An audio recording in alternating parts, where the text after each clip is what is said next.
Ah, Traveler. It so happens that a friend of yours asked me to pass on a message when I saw you.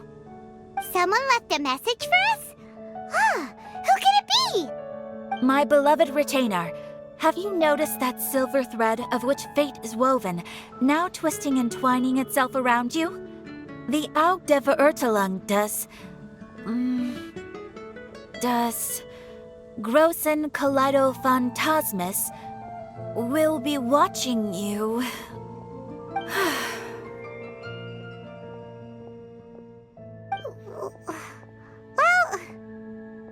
Apologies.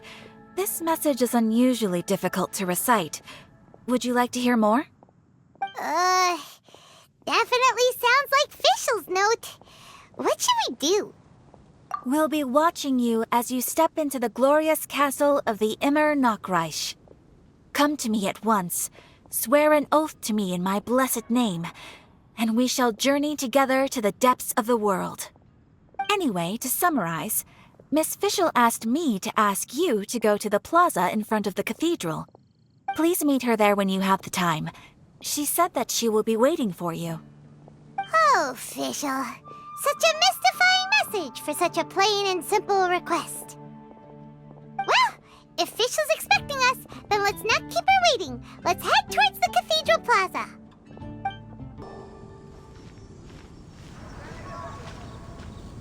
There she is! And Mona, too!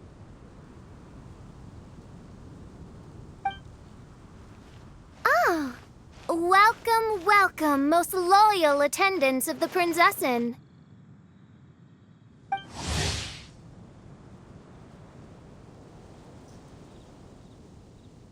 Which one is it, retainer or attendant? Make up your mind.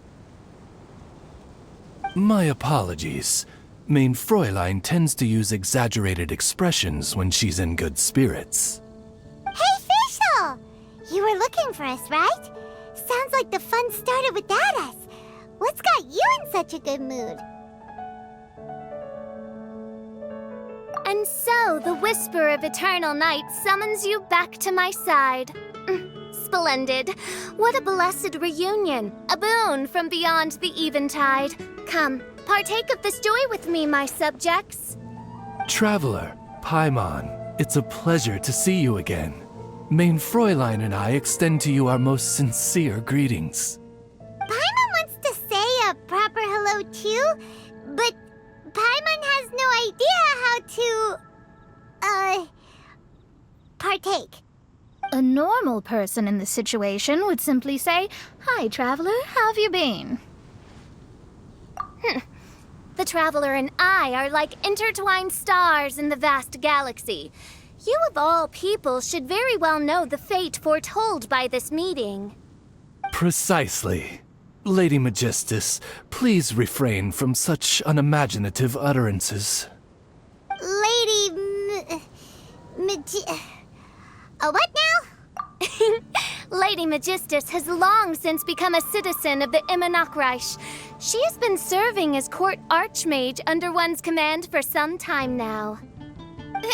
That's just my surname. Don't mind that. This is so embarrassing. You're here because Fischl asked Catherine to ask you to come, right? Indeed so, my archmage. Did even this appear in thy divination? Why, your powers are truly dangerous. Oh, for the love... No, of course not. You told me yourself that you'd left a message with Catherine. Excuse me. Anyway, in my case, she practically beat the door down to get me to come along. Whatever she says, please, don't be too astonished. Don't worry. We've been around the block. You can't faze us. Oh, faithful servants, one's homeland, the Immer Nachreich, which bears the darkest of all fates, draws near to this world once more. Stand with me in anticipation, for the glory of our kingdom is nigh. Wait, what? Indeed. Only one's most faithful envoys are fortunate enough to be privy to this great revelation. The Immer Nachreich is near Mondstadt. No, please. That will be most unnecessary. I know it sounds absurd, but there's actually something behind this, I promise. Basically, what Fischl means is... Lady Magistus! All right. Honestly, look at me. A genius astrologist forced into a juvenile role-playing game. The truth is that yesterday, Her Highness encountered the Spark Knight Klee outside of the city. Both being of great fame, they recognized one another instantly and began to converse. It was already getting dark, so, in that spirit of great compassion and care for which she is known, Her Highness personally accompanied Klee back to Mondstadt. On the way, Her Highness relayed to Klee the story of her origins. Upon hearing the tragic tale of the fall of Her Highness's homeworld, the tender-hearted Spark Knight inquired, with tears welling up in her eyes. Oh no! Is the Immernachtreich really gone? Won't it grow back? Oh, mortal, your sovereign's heart is touched by thy sincerity and sympathy. But nay, the Immernachtreich is an everlasting realm, and one day, it shall make its reappearance. Really? So how do we make your homeland grow back again? Oh, please tell me. Please, please. Since you inquire so earnestly, give unto me a tranquil haven, promise me eternal admiration, lend me both time and wind, and one shall revive one's homeworld. Could you cut the reenactment and just get to the point? In short, Klee gave Fischl an island to serve as the promised land where the Immernachtreich will appear. I didn't believe it either at first, but then I saw this letter.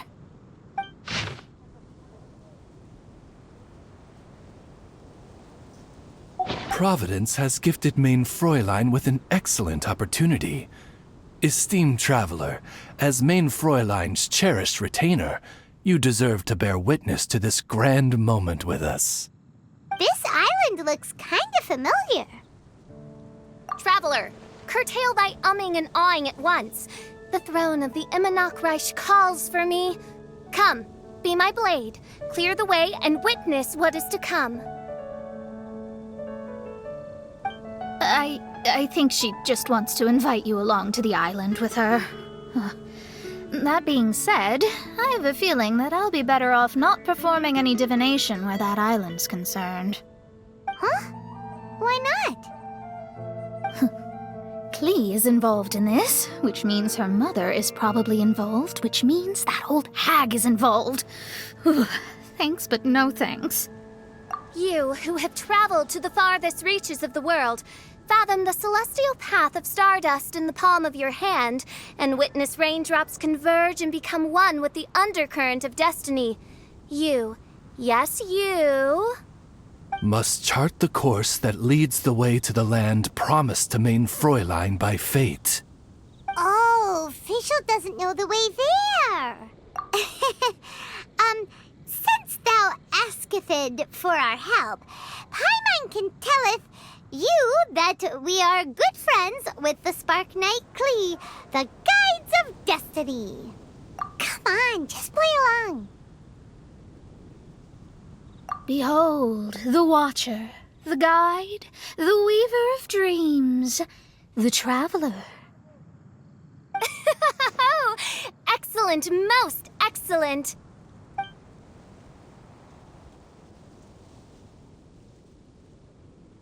To sum up, Traveler, since you say you know the way, we'll let you take us to the island. I mean, the Promised Land. Oh, good, fine, done. Right now, Lady Magistus needs to go home to pack her things and catch up on some sleep. Your Highness, your other distinguished selves, let's meet at the city gate at 9 o'clock tomorrow morning. Very well. Then it is settled. One blesses you with an undisturbed slumber, Lady Magistus. You too, Traveler. Main Fräulein means to say, good night. See you all tomorrow. About darn time! Good night!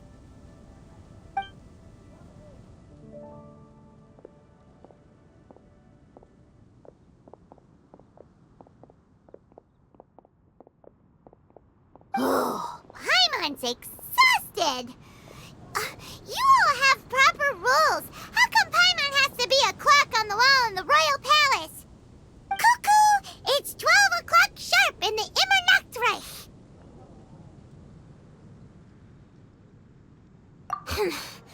Anyway, since those islands are a pretty mind-blowing place, why don't we get some people with mind-boggling ideas to help us out?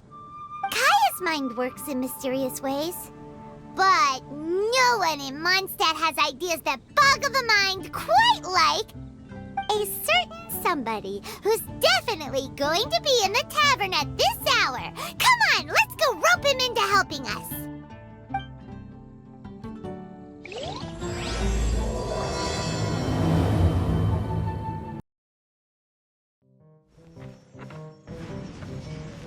We're here, tone-deaf bard! What are they doing in Mondstadt? Well, look at that! You're really here. Come on, take a seat and join our delightful conversation. Wow, Traveler, Paimon! Speak of the devil, we were literally just talking about you. Truly a curious coincidence. Kazuha? Xinyan? What are you doing here in a Mondstadt tavern? And how'd you end up having to share a table with the tone-deaf bard? Tone-deaf bard? Now that's a fun stage name. It seems like you're a pretty well-known singer, fella. Though sadly not a rock and roll singer, or we could perform a duet. So, you all know each other. My newfound friends are my old friends' friends from afar. How fantastic. Oh, this is a rare opportunity indeed. Oh, we should form a poetry club and call it, the Free Poet Society, or something like that. Yeah, I felt like getting out and finding some new inspiration for my songwriting. Kazuha felt like going on a trip too, so we figured we'd travel together. Last month, Beto held a big booze-filled party called the Drink Till You Sink Championship, and she put me in charge of the music. And that's where I met Kazuha. Although Xinyan can come across as unruly at times, her musical understanding is highly nuanced and original. Safe to say, our shared appreciation for music struck a chord in us both. Oh, you can say that again. In Kazuha's hands, even a leaf becomes an instrument. That makes him an expert among my friends. Starting from Liyue, we passed through Stone Gate and kept going till we came into Mondstadt. Then along the way, we saw this really awesome manor. It was something else. Oh yeah, we know the one. Our friend owns that place. Really? Y'all sure have a lot of friends. Well, whoever it is that lives in that fine place must be really loving life, huh? Guess so. Similar souls tend to attract each other. Traveler and Paimon, you must have exceptional taste, just like that friend of yours. Wow, you're too nice. Unlike some people who only ever seem to poke fun at Paimon. Ahem. By the way, do you know anything about the Iridescence tour? It's supposed to be huge. Rumor has it that all 7 nations of Tavern are gonna be involved. Well, so far it's mostly just empty promises. Anyway, it's supposed to be a music festival. The organizer really did a number on me last time. They canceled on me. But I hear that they're still active. I'd love to give the festival another shot. But wouldn't you know it, the plans fell through again. How can they mess up this bad twice in a row? Music is all about inspiration. Maybe the organizers canceled the show because theirs dried up. But fear not, weary travelers, for your journey was not in vain. It has, after all, brought you here, to me, to the Temple of Music. Your Temple of Music must have more than just good tunes. You're a bard, ain't ya? A song's gotta have a good story or it doesn't make the cut, right? Exactly. You understand the meaning of being a bard so well. To express my gratitude, I will even share one of these stories with you. Oh, you're a funny fella. Are all bards like you? I've met many bards during my travels, but none of them are as entertaining as you. I'm sure it all comes down to the richness of my imagination and, by extension, the poverty of theirs. And on that note, here is a fantastical tale that is sure to delight you all.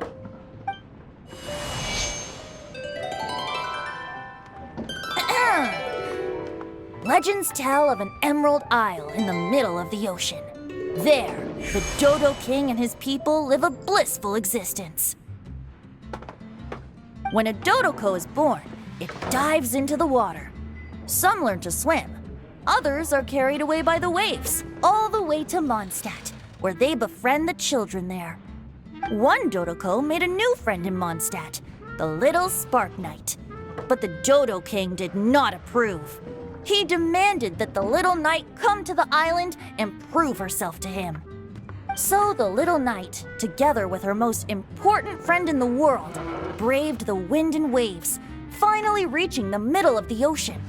But Dodo King was not there. Dodo King had lied. There was no trial by fire or interrogation. The little knight's mother, who was a mage, had built an entire summer city there as a gift to her daughter, along with this message. Summer is the season of love. It is the time for freedom and fun. So everyone, please sing, dance, and enjoy yourselves here.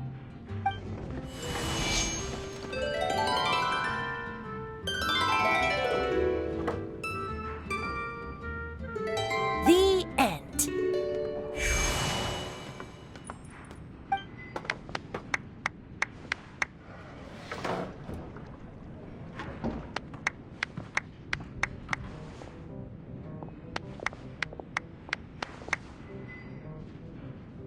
How interesting. I now have the urge to visit that island myself. This is the thing about traveling. You can't plan ahead. Better to leave when the mood takes you and go where the heart leads. I'm glad you liked it. Well, there's wine on the table, and I have stories to tell. Seems like fate is feeling kind today. Here's to music. Come on, traveler. Don't worry, if you don't like wine, there's juice as well. In that case, I'll have a glass of juice. This one. I like the color.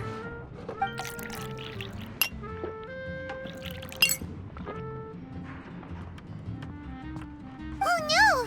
Kazuha! Uh-oh, this fella's drunk. But, wasn't he drinking fruit juice? More.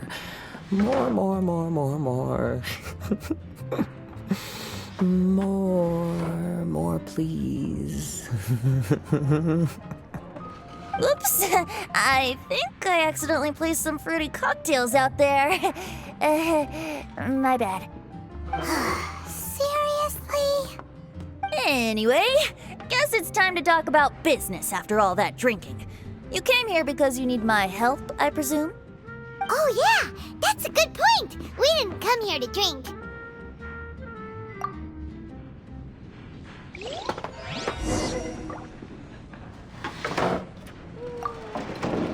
Kazuha?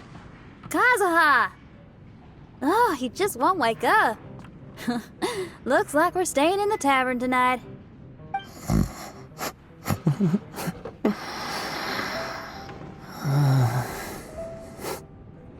Handle my booze better. Look where we are. Yup, I can sense that you're about to tell me something very interesting.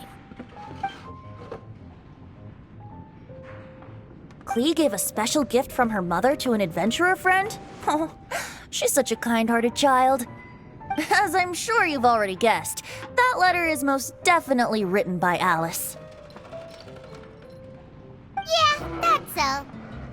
Speaking of, guess which two people I ran into on my way to the tavern today? Master Jean? Or Lisa? A mother and daughter, both with long elf ears and the most amazingly adorable personalities. Alice and Klee? Ding, ding, ding! dancer.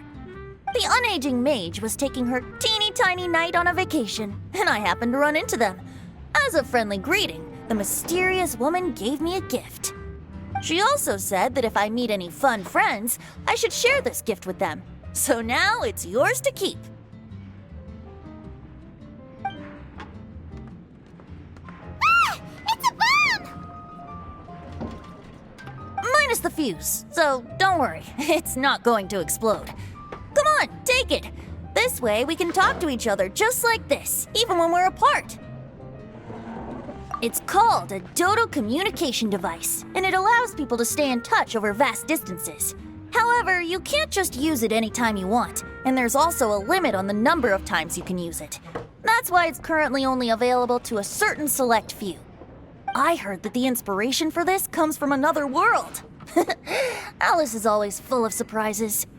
She and Klee asked me to tell you. Please take this with you when you depart for the island. No, wait, the Promised Land with your friends. And have fun! Don't worry about how to get there. The organizers of this vacation have made arrangements. Turn right after you exit the city gates, and you'll see something that will make you very happy. Sounds like the two of you are in cahoots over this. Of course not. Is that really the sort of person you think I am? Traveler, you're my friend. And as your friend, I just want to give you something that'll make you happy. How can you think this of me? Fair enough. The tone-deaf bard does like to joke around, but he's still one of our best friends. Besides, a vacation sounds great! Actually, Kazuha and Xinyan seemed pretty interested in coming on this trip too. Let's ask them if they want to join us.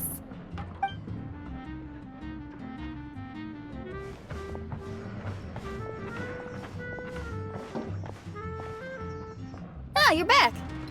Poor Kazuha's still out for the count. Seems like he can't handle alcohol so well. Xinyan, do you want to come to the islands with us? Adventure. Can't. Huh? He doesn't want to go anymore. He seemed really interested just a moment ago. Can't miss the adventure. Ah, Kazuha might act mature, but deep down he's just another youngster eager for new experiences. That must be why he didn't think anything of the fruit juice earlier. Well, all the more reason for you to join the island trip. You know, a lot of people have praised the beautiful scenery there. Even Bards. Okay, sounds like a plan. How do we get there? Someone's got it covered, apparently. There'll be a few others joining us on this trip, and we're meeting at the city gate tomorrow morning. We'll wait for you.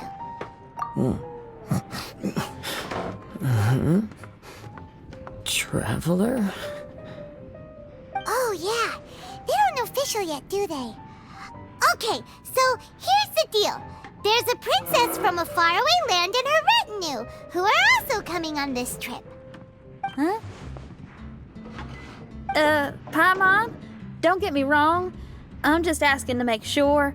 But from the way you're plugging this trip so hard, did the Iridescence Tour folks put you up to this? After all, canceling the Iridescence Tour after people already made the trip, that's kind of the same thing as tricking people into going traveling, ain't it? Ugh! Why won't anyone believe Paimon? Don't worry about that for now.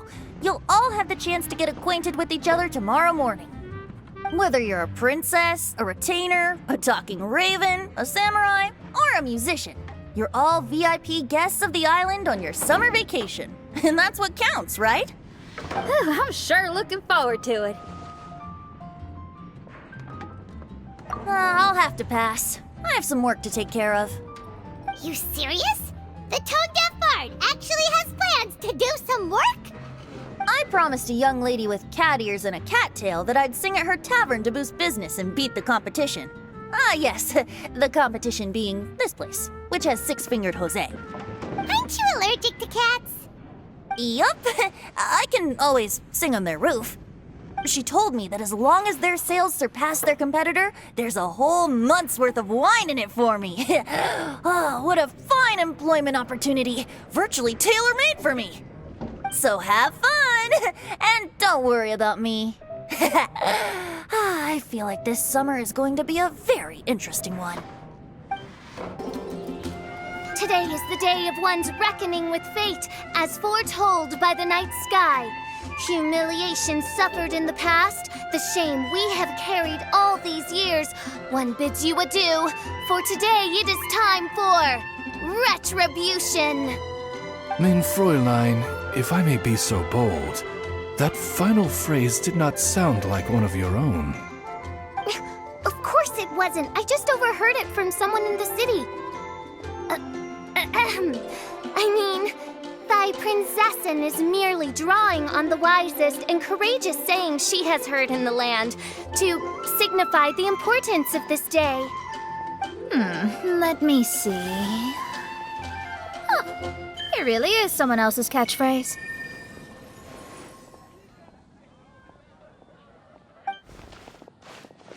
Wow, you're here early. Hi. Who have you brought with you? Oh, allow Paimon to introduce to you a fabled wandering swordsman of Inazuma and an enchanting musical talent of Liyue. Hey, I'm Xinyan from Liyue. I like rock and roll, sunny days, and good times. You must be the princess Paimon told us about. You sure do look the part. I hear you're from a faraway land. It's an honor to be in the company of dignitaries. And this lady over here, my family tells me that only the wisest scholars wear pointed hats like this one. Guessing that applies to you too? Oh, I like her. She can stay. Xinyan, your gaze pierces the dark veil of night to arrive at the truth beyond. I am in need of one such as yourself. Very well. You shall be one's musician laureate. She's trying to say thanks. You say all the right things. And the same goes for me too. Pleasure to meet you. I'm Mona, an astrologist. Oh, well, it's nice to meet you too. Mona is amazing. She can find out everything about you by divination. A princess, an astrologist, and an articulate raven retainer. In the company of giants, my humble self hardly deserves mention. I am Kaedahara Kazuha from Inazuma. It is an honor to meet you all. What ho, Kazuha? Divulge thy epithets and thy vocation. Oh, Mein Fräulein would like to know where you work and what your field of expertise is. I'm afraid I'm just another wanderer. This guy is an expert in the sword arts. He parries blades that none have ever parried before, and strikes like lightning mere mortals could not hope to comprehend. What? Is he really that powerful? Let me take a look.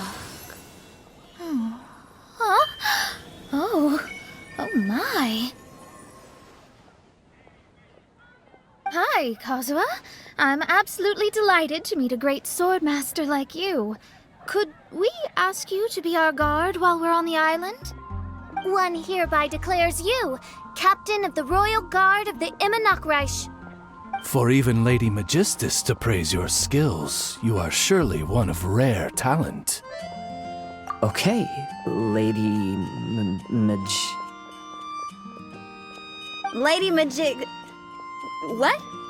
Oh, just call me Mona. Stop calling me that weird name. By the way, Lady Magistus, we found out how to get to the Promised Land. A legendary great mage gave us a big hint. Come on, everyone! Follow Paimon! Look, everyone! Here's our vehicle!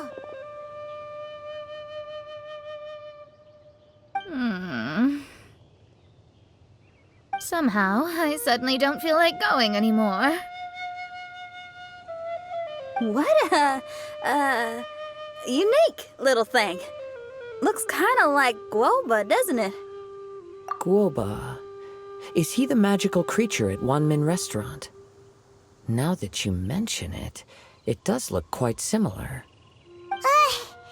To be honest, even Paimon isn't so sure this can take us to the island after all. I see. Only by meeting the lowliest of ends can we arrive at the Immernachtreich born anew.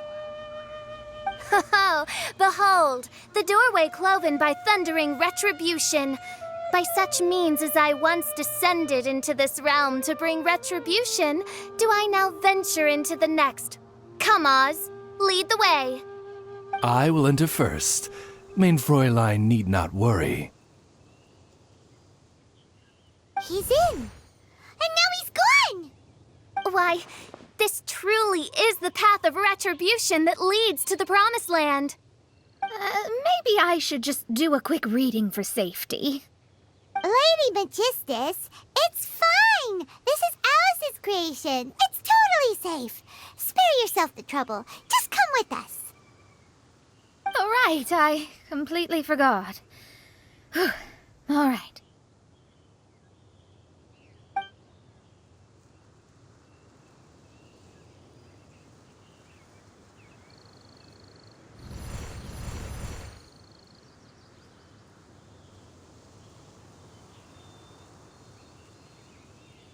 It's so dark in here. Can someone turn on a light? Ugh. Hey, quit pushing! Come on now, let's all try and stay. Ah! Fischl, you're treading on my hair! I thought it was a snake. Ah, we're flying! Everyone, be careful.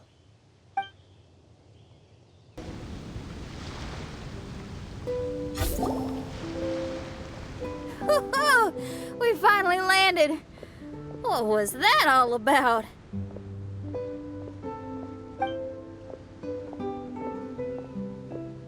What a beautiful place. The wind is soft and the ocean is calm. And a pleasant scent blows on the breeze.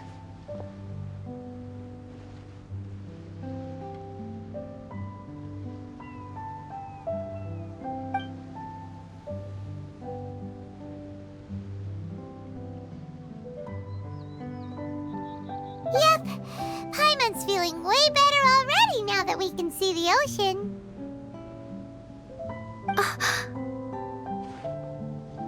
An ocean of life, and a land filled with flora. Main Fräulein, we have finally arrived at the Promised Land, whence we shall revive the Immernachtreich. Oh, faithful retainers, this is the blessed paradise that one has been searching for. Here is where we shall witness the culmination of all things. I, who command the darkness, shall lead you to yonder gate of dreams. Shall lead you to yonder gate of dreams.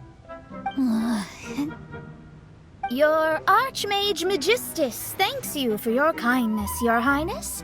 In this moment, I offer my blessings to the Immernachtreich. Mona, what are you, Don't ask, just follow my lead. Oh, right. Praise be to the Prinzessin, who has led us here to this sacred place. My sincere gratitude to you for inviting me to join you on this trip, Your Highness. Your happiness gladdens one's heart. How it delights me to bring us all together here at this most monumentally fateful of moments. Now, as I take my first step on this pilgrimage, I shall perceive this ocean of life with my own earthly vessel. After all, this is where my soul belongs. On the contrary, Lady Magistus, blessed as you are with the great power of Hydro, one yet finds too many impurities in thy soul. Main Fräulein means Lady Magistus is perhaps not the most talented swimmer. Oh, Fischl, that's enough. I'm happy enough to join in with the play acting without complaining, but how dare you ridicule my genius? Think you can swim better than me? Ha! I'll bring you to your knees, young lady. Oh my, main Fräulein. Steel yourself, main Fräulein. Oh yeah! Swimming race, swimming race! Whoever comes in last is a rotten egg!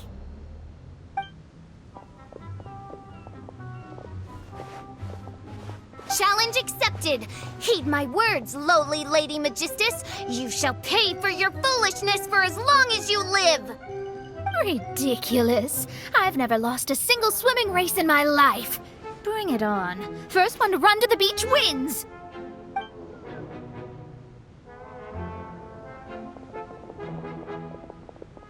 Are they serious? Running? I thought they were gonna swim.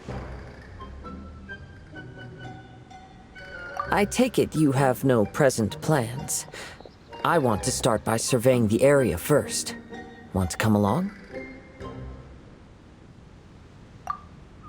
Xinyan, are you coming? Seems like everyone's got things to do.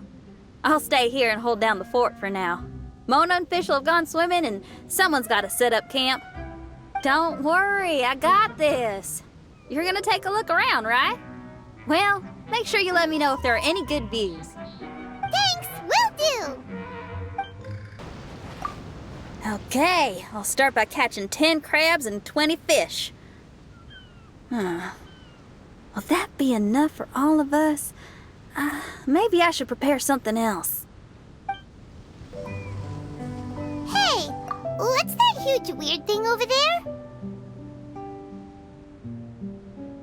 It appears to be some sort of machine. And an army cap with traces of hydro next to it. It seems that we are not the first to set foot on this island. Also, there are footprints here. Fresh ones. Likely no more than a few days old. Really? Hyman didn't notice them at all.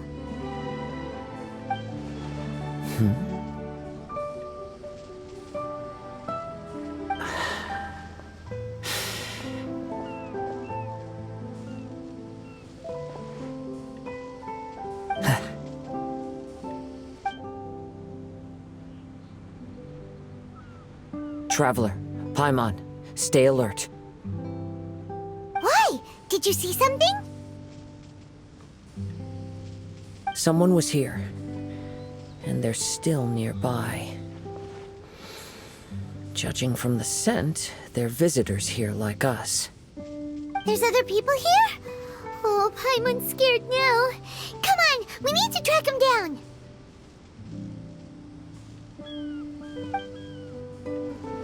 You said the cap had traces of hydro on it? Then let's follow the traces of elemental energy! We're close. Watch out. It's the Fatui! Why are there Fatui on this island? Isn't there a single place in this world without mint, sweet flowers, and Fatui? Interesting observation.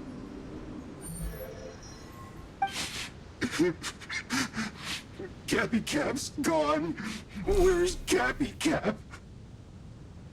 Are you looking for something? A cap! I can't lose it! I don't know anything! Give me back Cappy Cap!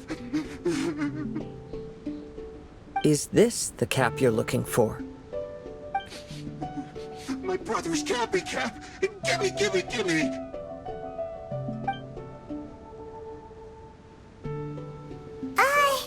This guy is not the sharpest sword in the sheath. Don't bully me or I'll punch you in the... Monster! Stop right there! What are you doing here? Another Fatus! We can ask you the same question! What are you doing here? Protect Cappy Cap or brother will get mad at me. Forget the cap. It's your brother we're looking for. What happened to him? Nothing. He has a fever. He's just a little delirious, that's all. I don't have to tell you anything. Go bother someone else. This island belongs to our friend. You better watch what you say, mister. What?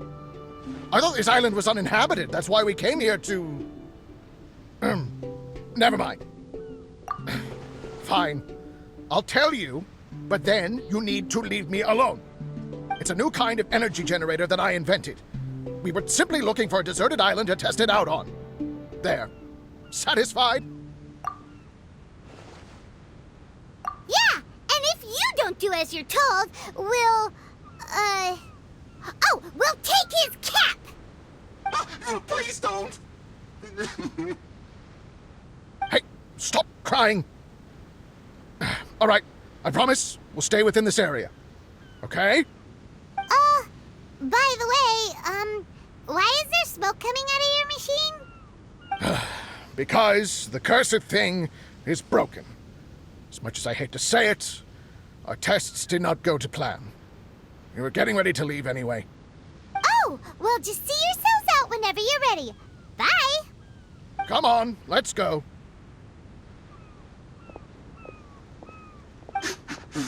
Oh, okay. Paimon can't believe we have to deal with the Fatui during our vacation! Why would the Fatui appear in such an isolated corner of the world? Whatever their reasons, it's likely more complicated than we might think. Even though we're on vacation, we should stay vigilant. Also, in the interests of keeping the ladies in good spirits, I have a suggestion. Let's keep this between us for now. Let them enjoy their vacation, while the Traveler and I deal with any potential threats. What do you think? You're so considerate, Kazuha. Paimon, you flatter me. I simply don't think it's worth ruining anyone's vacation over a trivial matter like this. The scenery is beautiful. I hope all of us can enjoy ourselves here. We're back! Just in time. So, Traveler, Paimon, who do you think the real swimming champion is? Me or Fischl? Utter my supreme name and see how Lady Magistus, the presumptuous, is reduced to bitter tears. Oh, no you don't! Don't put this on Paimon! Oh, wise Paimon. Surely you can discern who the true winner is. Lady Paimon, the time to show your loyalty is nigh. Wait. Shouldn't Paimon get some food in her first? Poor thing looks starving after such a long trek out. Oh, thank you, Xinyan. Yes, we did walk quite a long way.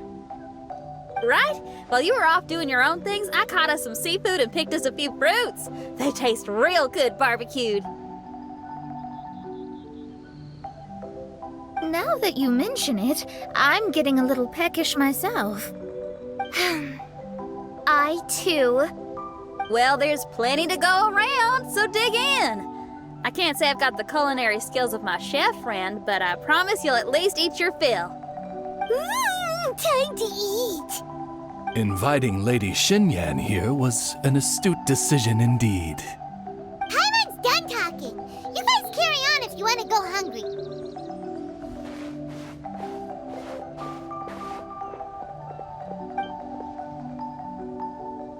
I love that barbecue smell. This tastes amazing. Impressive. Since Xinyan made dinner for us, allow me to take charge of breakfast tomorrow. Paimon too. Oh, Traveler, you forgot about something. Let's talk over there. That whole thing with the Fatui is bothering you too, right? Well, remember the bomb thing that Venti gave us? We can contact him using that. Wait, no, not a bomb. Venti said it's called a Dodo communication device. Yeah, Let's ask Venti if he knows anything.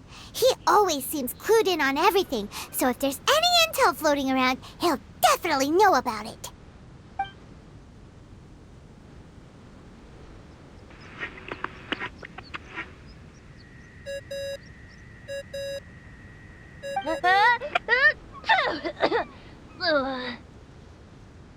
Hey, miss me already?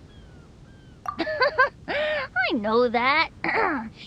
You're the only person who can contact me on this thing. How come you're sneezing? I'm at the cat's tail. So many cats. They gave me some allergy medicine, but it's not working. Okay, go on then. What are you calling about? Could you be any lazier?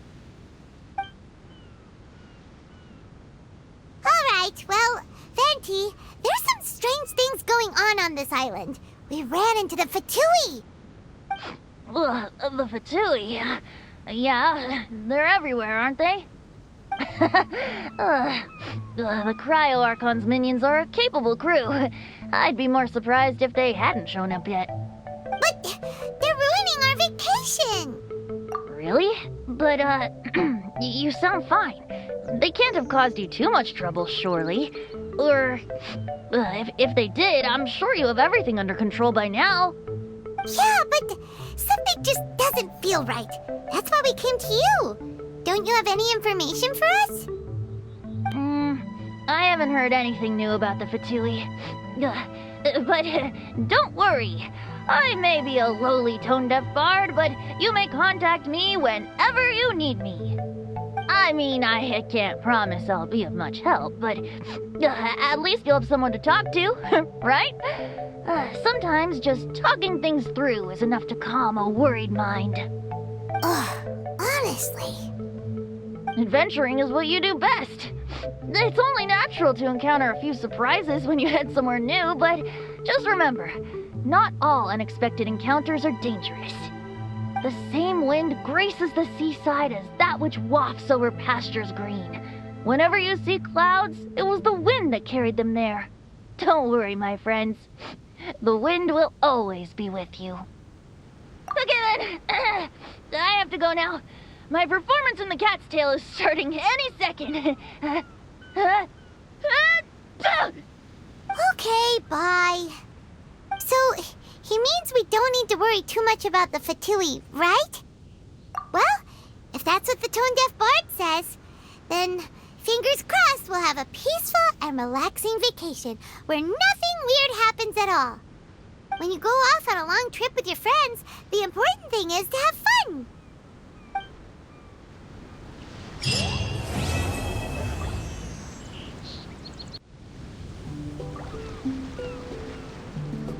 Wake up! Traveler, wake up!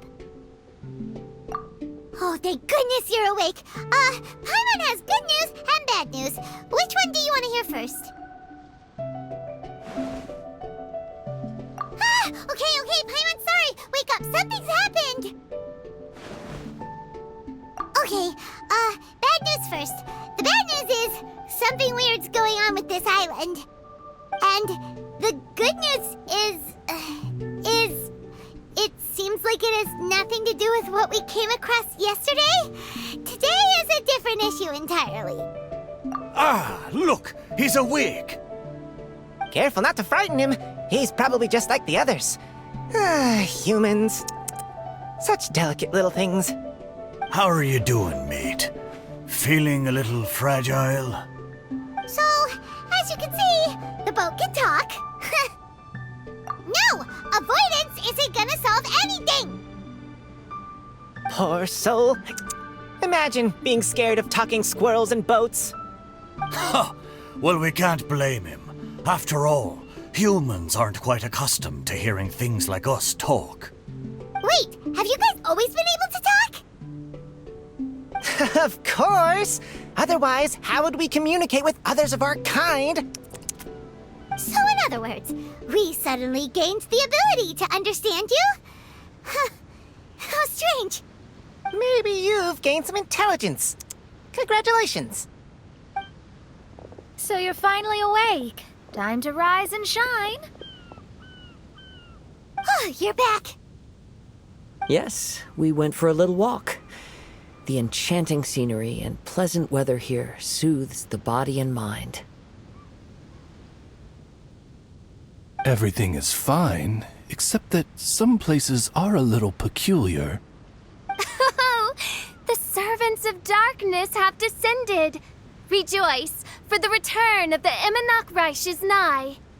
Mein Fräulein means that this is an unexpected development, and she has never seen anything like this before. No, that's not even close to what she said. Oh, my apologies. Please take that as my own opinion. After last night, there have been some unusual spectacles on this island. Yes, swimming birds, flying squirrels, the sun and moon in the sky together. Some of these sights only lasted for a moment, but that doesn't make it any less bizarre. I heard a strange flapping sound on the island, but didn't see a single flying creature around. There was also a peculiar floral scent on the wind. Though there are many flowers on this island, that scent did not resemble any of them.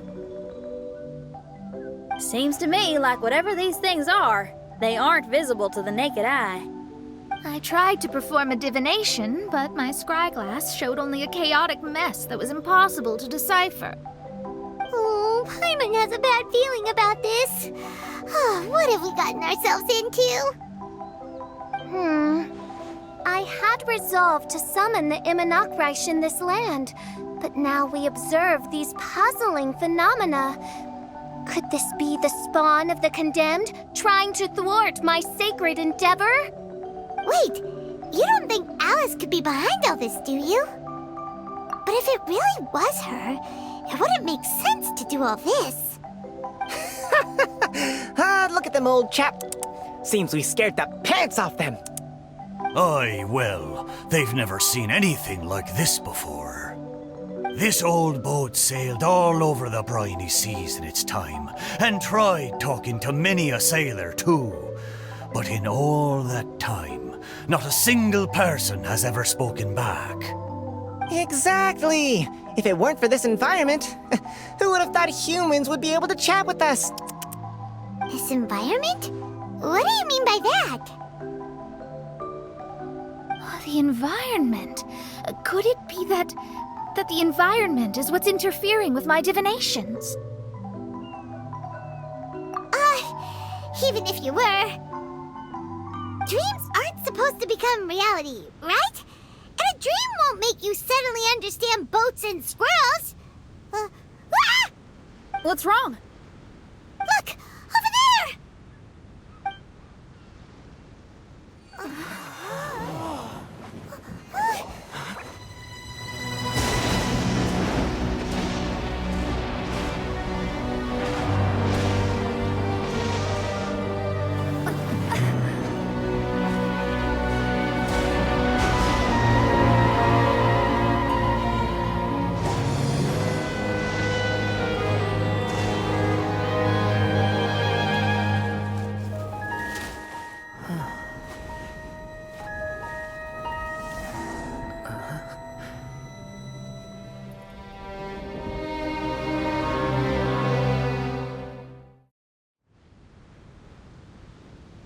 An illusion? No, it felt too real to be an illusion. Those things we saw flickering in and out. That's exactly what I saw earlier this morning. Does this mean the Immernachtreich is real? Wait, what? Oh, behold! The Immernachtreich has come, just as your Prinzessin had prophesied. Come, my people, a new chapter awaits us. Indeed, mein Fräulein. We all have witnessed this miracle with our own eyes, and now is the time to celebrate the creation of a new world. Rejoice. Welcome to the Immernachtreich. She looks so happy. Paimon doesn't have the heart to interrupt her right now. Oh, she doesn't seem surprised in the slightest. Does that just come with being an experienced adventurer, or...? If this isn't an illusion, we ought to go and investigate. I got an idea. If you hurt yourself in a dream, you wake up right away, don't you? Yes, you have a point. Right? So come on, Kazuha, hit me. I'd rather not. How about you hit me instead? But that'll hurt real bad. Hey, there'll be no need for any of that. Just leave it to us. Hey, Traveler, can Paimon hit you? I like your senses of humor, me hearties. An illusion. So, talking boats and squirrels are just an illusion to humans, huh? Now, it's understandable, old chap. Haven't you heard?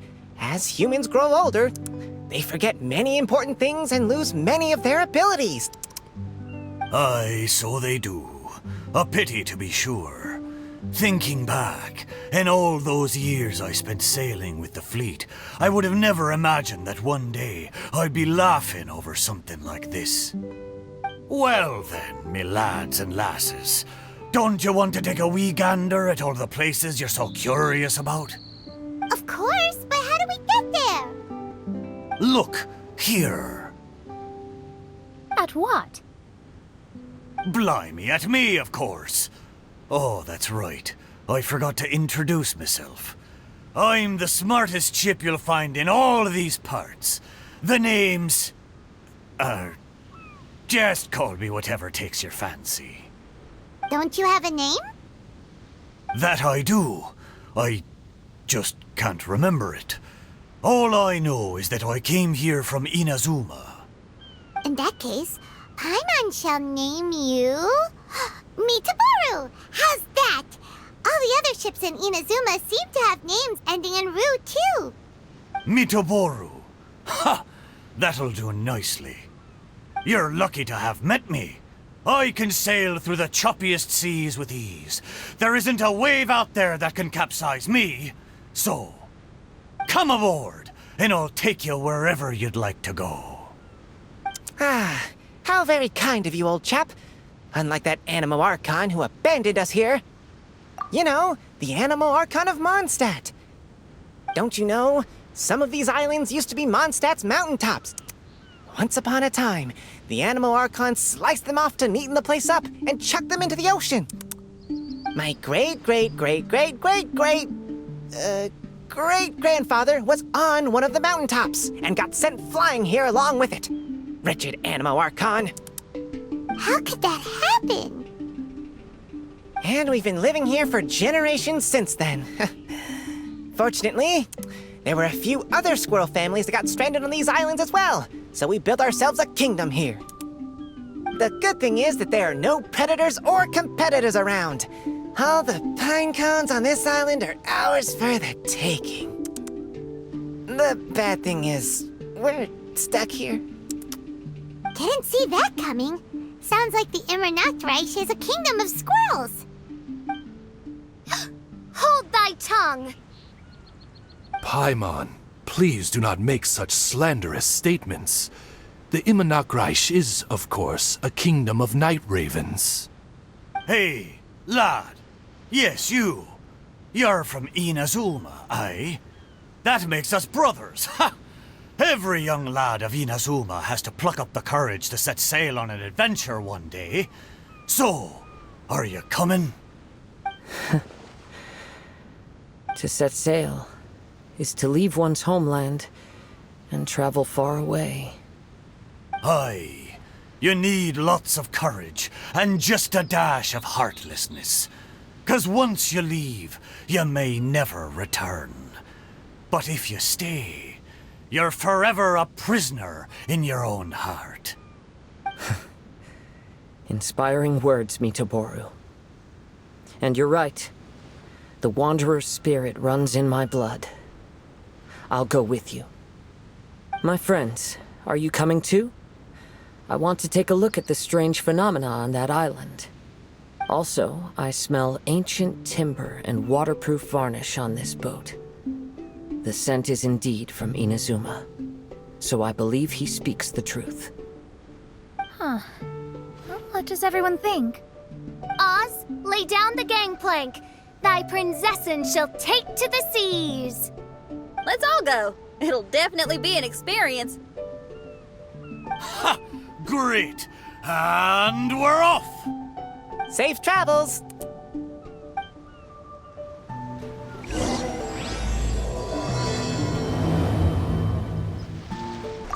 Good going, lads and lassies. Mitoboru admires your bravery. How long have you been here? Oh, it's not your first time. Ha! Well, I never. We're almost there.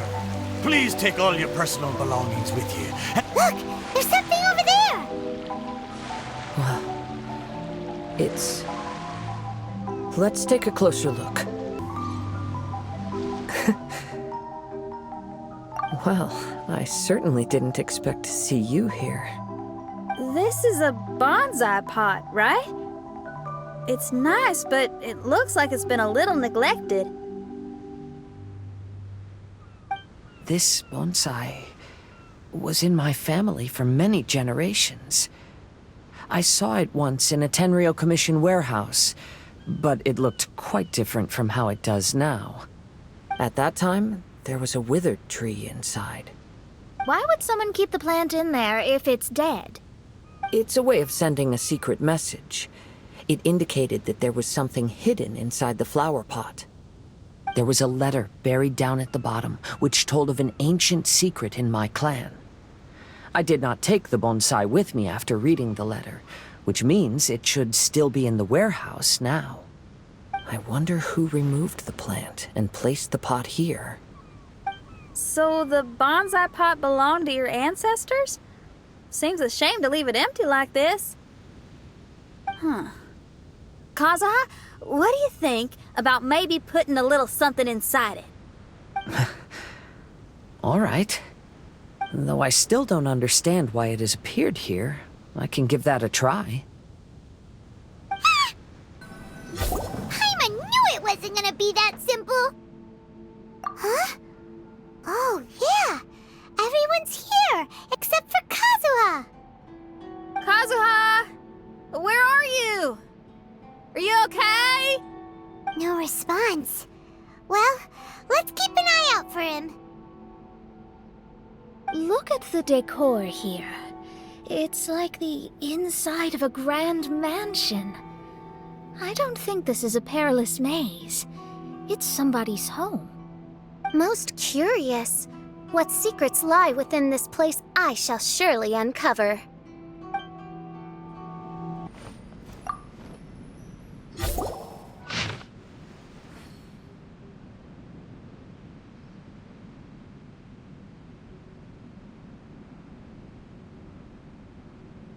It looks like this letter was written by Kazuha's father. So keeping bonsai plants really does run in the family.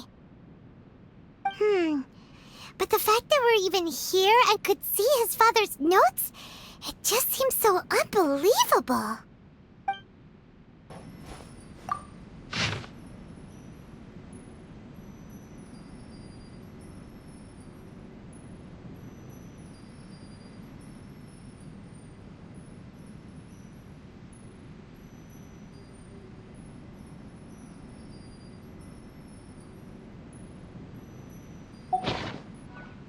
Looks like a letter Kazuha wrote while he was traveling. Oh, what a sad letter. Lord Kazuha. The flesh resides in society, while the heart yearns for the natural world. Such has been the way of the Kaidaharas for many generations. Kazuha, the future of this clan will one day be in your hands. When that time comes, remember to always stay true to yourself. I heard an old man say something about the Kaidaharas. Sounds like it might be Kazuha's grandfather. Listen carefully, Kazuha. A Kaidahara blade is not forged for the purpose of harming people. Father, what are you carving? It's a rock garden. I'm modeling it after the scenery I saw on my travels abroad. It'll go in my bonsai later. Work has been so busy these years, I've barely had a moment to spend with my grandson. I hope he doesn't take after me. When he's older, he should get out there and see more of the world. I believe the other voice belongs to Lord Kazuha's father. Oh, I see. We have ventured into Lord Kazuha's memory. Oh, there you are. Huh? Where did you all go? This place is a maze. We all got trapped inside except for you. I've been stuck in this room the whole time and can't seem to find a way out. I have to say, this place looks a lot like my childhood bedroom. If this is your home, why would you be trapped here? Is the maze trying to keep you out?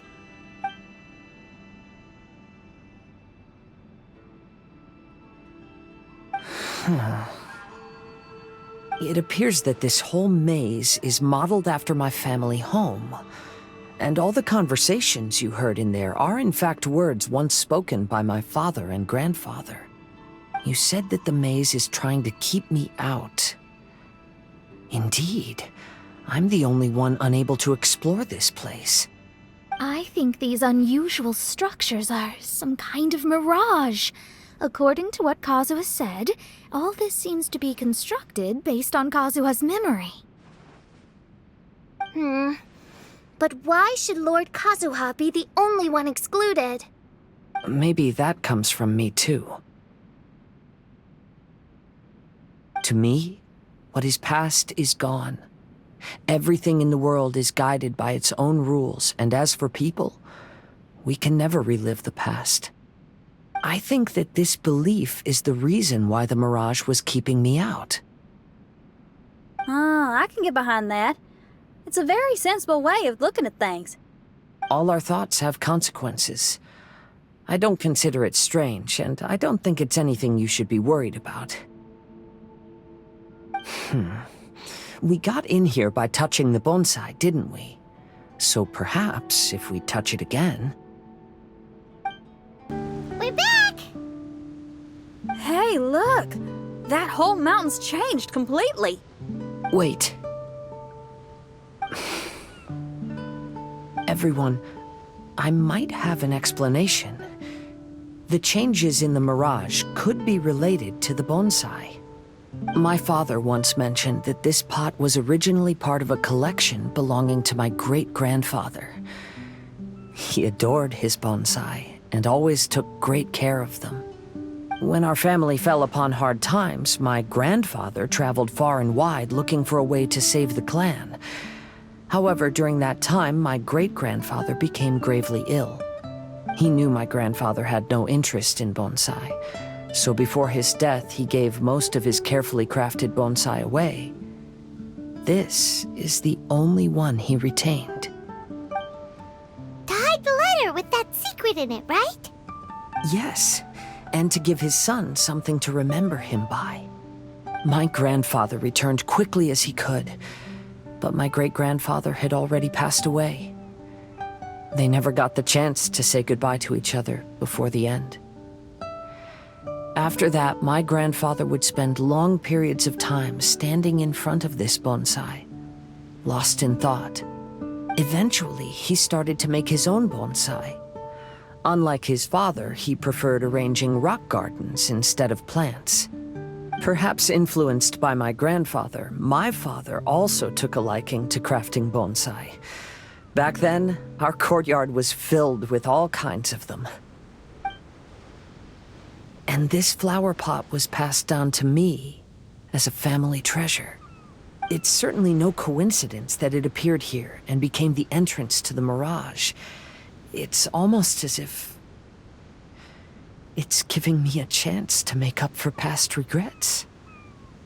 There was once a time when the Kaidaharas were an illustrious clan in Inazuma. After the Raiden Gokaden incident, Our clan's fortunes took a turn for the worse. By the time of my generation, our downfall was complete. Later, I fled Inazuma as I didn't want to be arrested. With no one left in the Kaedahara clan, the authorities confiscated everything in our home, including this bonsai. Like my ancestors before me, I think I'd like to try it out for myself. Recreate a favorite scene from my travels, and place it into this pot. Oh. Since the contents of this bonsai affect the mirage, I'd at least like to try my hand at making something. But what style? Should I use plants for the bonsai like my great-grandfather? Or rocks, like my father and grandfather? Perhaps a rock garden would suit me better. So do you need any supplies to make this bonsai? I think I'll need a set of tools and some rocks that can be carved and made into decorations. Got it. We'll help you look. We might just get lucky. If the pot's here, then surely other stuff related to crafting bonsai can't be far away. I concur. Lord Kazuha, take heart in your search, for my retinue and I shall help you retrieve your missing treasures. Thank you, everyone. Wow, it's a new place! As was the case last time, only Lord Kazuha is missing. Don't worry, leave it to us. This will do. Ah, Kazuha. You've come just at the right moment. What do you think of this rock carving? It's very intricate. I based it on a mountain scene I saw in a book. You know, there are nations in this world where the mountains reach all the way up into the clouds. If only I had the chance to see them with my own eyes. Father, you can go anywhere whenever you want. That's not true. Though the Kaedahara clan is far from what it used to be, I still bear all the same responsibilities as the clan heads before me. But then again, continuing in the way of our forefathers, sacrificing everything for our declining clan, is it really worth it? But I don't understand. Kazuha, there's one thing I want you to always remember. Family ties are important, but you ought to not let them hold you back. Family only exists because of the people in it. If we are unhappy, how can we hope to build a joyful one? The events of the past have had a profound impact on our family, but they are not your burden to carry. If you ever grow tired of this tedious life, just drop everything and go off on a journey. See the world. Remember, Kazuha, don't let yourself get tied down in life. Yes, Father. I'm sorry, but I just don't understand. Kazuha, have you forgotten our promise? You really want to give it all up? But even if we're having a rough time, you still have me by your side. Can't I be of any help? When you were my age, you were already helping Grandfather out. Am I so incompetent that I'm a disappointment to you? Or... Kazuha! Now you're blaming yourself for all of this? That's why I failed you as a father. The Kaedahara clan has been paying the price for our past mistakes ever since your great-grandfather's generation. To this day, we have never fully recovered from it.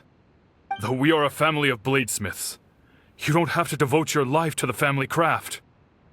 If a wounded animal wants to escape from a trap, it has to sacrifice the hind leg that was caught. You might think of this as a loss, but staying in the trap has far more deadly consequences. Enough now, Kazuha. As the head of the family, I failed to revitalize our clan. You never blamed me for not giving you the life promised to you by our heritage, and I'm grateful enough for that. All these generations of suffering, let's end them today. From now on, live your life with no burdens. Don't worry. I'll carry the blame for abandoning our family business. Father, please don't. You should not be to blame for not upholding our family name. Even if that day comes, let me share the burden with you. Let's just wait and see. Sooner or later, I will have to lead the Kaidahara clan. When the time comes, I'll deal with all our problems. Hey, think you're tough enough to go against me? Ah, no response! What's wrong? You scared? Did you really think it would be wise to pick a fight with the Kaidahara clan? The Kaidahara clan is no longer what it used to be. That's Kazuha's voice! But why can't he hear us? Looks like it's just an illusion. This isn't the Kazuha who came here with us. Maybe if I were more adept in the sword arts, I'd be able to share my father's burdens. This won't do. I'm getting distracted by family matters and making too many mistakes. I yearn to hear the song of nightingale. My patient ears ready to attend. A veil of mist obscures the western skies. Into its midst, a silver moon descends. To know one is fighting a losing battle, and yet never once falter. This shall be my father's legacy. Thought we might find you trapped here again. Yeah, it seems those are the rules. We entered that maze in the mirage again, but the scene was different this time.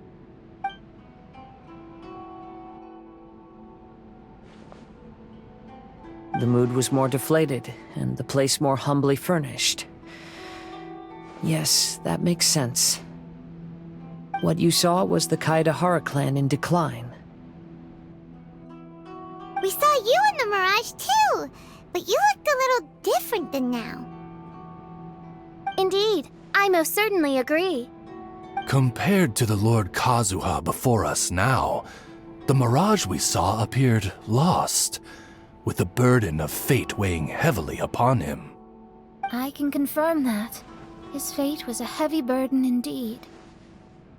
That means I am older and wiser now. I'm sorry you had to see my less mature former self. For a long time after leaving Inazuma, I've lived the life of a drifter.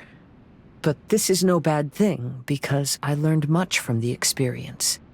I wish that I could have met my past self too. If he saw me, I know that he would understand. Life is a long journey, and that's why I must travel far and wide. Just as I thought, the bonsai is the key to entering the mirage. Come on, let's continue looking for the rock garden. What's happened here? Everything is broken. Alas, the loftier the clan, the more devastating the fall. Broken into pieces and not a single soul around. This must be the way things ended. Come on, let's get moving. So we're gone. Who's going to... Don't worry. I'll be fine. Your mother died early, and now that your father has left you, you're all that remains of this clan now. I suppose that this is the last time we will ever see each other. Master, please take care of yourself. Everyone, on board! Farewell.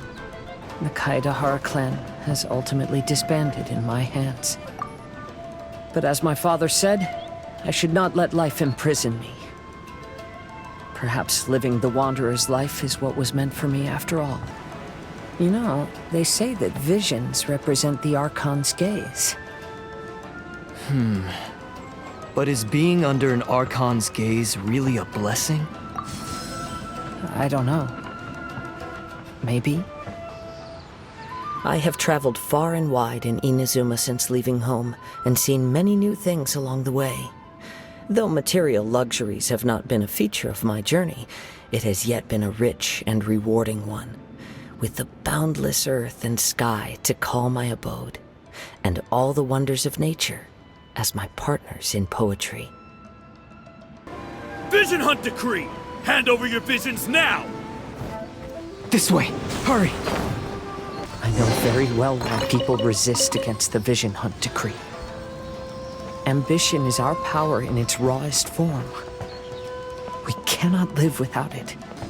When no other option remains, I will leave. The Almighty Shogun is holding a duel before the throne. Unauthorized personnel are strictly forbidden from coming near. Wait, the kid has a vision? Get him! Don't let him get away! The life of a wanderer is full of hardships. I have asked myself these questions many times. Should I go? If so, where to? And by what means? Kaidahara, that's you, right? Get on board, I'll get you out. But why are you helping me?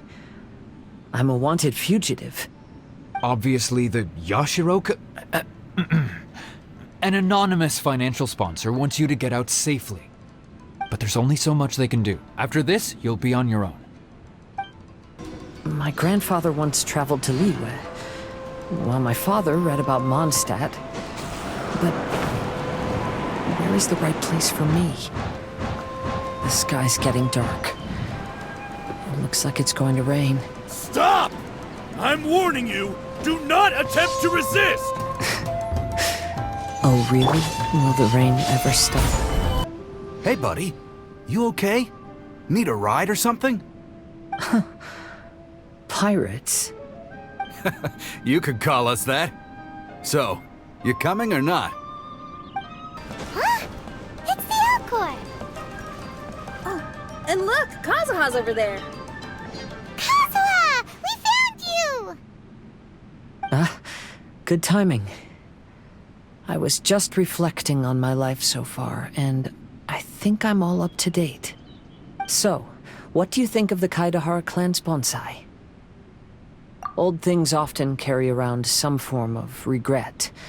The Kaidahara clan is no exception. But that's okay. Partings produce reunions. If not at home, then in a distant land. Oh, this mirage is quite fascinating. It presents life like a stage play, with each scene more captivating than the last. They say that astrologists have seen it all. So if this mirage intrigued you, that says it was a worthwhile encounter. How fares thy mood? Main Fräulein inquires as to your present well-being, Lord Kazuha, hoping your heart is not too filled with sorrow. There's no way anyone could be cheerful after reliving all that! You have a point. Thank you all for your concern. Fortunately, all those things are past and gone now. When I first saw this bonsai, I thought of the possibility that I needed to wait for you. Perhaps that was why I had to be here on my own. There was supposed to be a dead plant in that flower pot. However, there was nothing there. While we were separated, I had a lot of time to reflect. I think I finally understand now. The mirage is me. The empty flower pot represents the state of my heart. When the heart is clear, the world is too. And when the heart is unladen, the same is true. Clear and unladen. That describes how I feel right now. Although I would not say there are no regrets in this. To be unladen is also to be empty. That's why this bonsai appeared as part of my mirage. It gave me a chance to fulfill my wishes. I never realized that deep down in my heart, I also wanted to make my own bonsai. Perhaps this is what it really means to keep Kaidahara traditions alive. Have you finished doing what you wanted to do, Kazuha?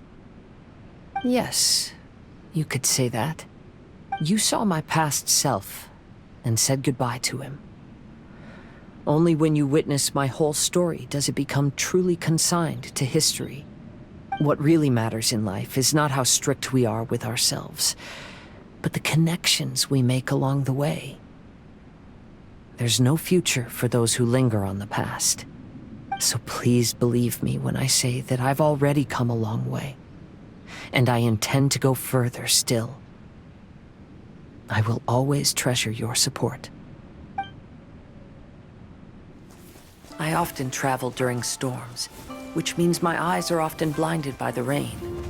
Many times, I couldn't even see what was right in front of me. One day, I finally reached the top of the mountain. I looked out with the clouds beneath my feet and only the gentle breeze murmuring in my ears. The highest mountain is a clear and enlightened heart. Here, there is no self, no hatred, no regrets, and no desires. Let's embark on a journey, for I am the breeze.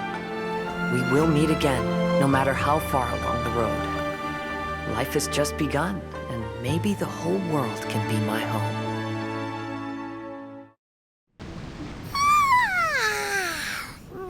It's been a long trip today. Paimon's getting kind of sleepy. Everyone must be exhausted. Let's call it a day.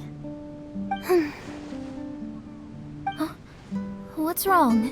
You don't look too good. Nothing. Perhaps today's arduous journey is making me feel slightly out of sorts. Main Fräulein, are you all right? Oz, curb thy curiosity. Yes, Main Fräulein.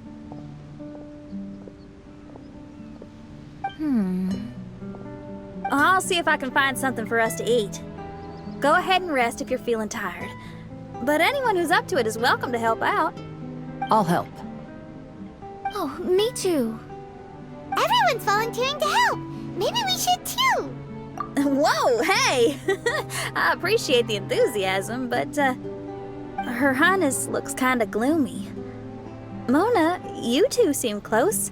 Why don't you keep her company for a while? You noticed it too. I was going to bring it up with you while we were preparing the food. In that case, yes, just leave it to me. All right, we'll prepare the food.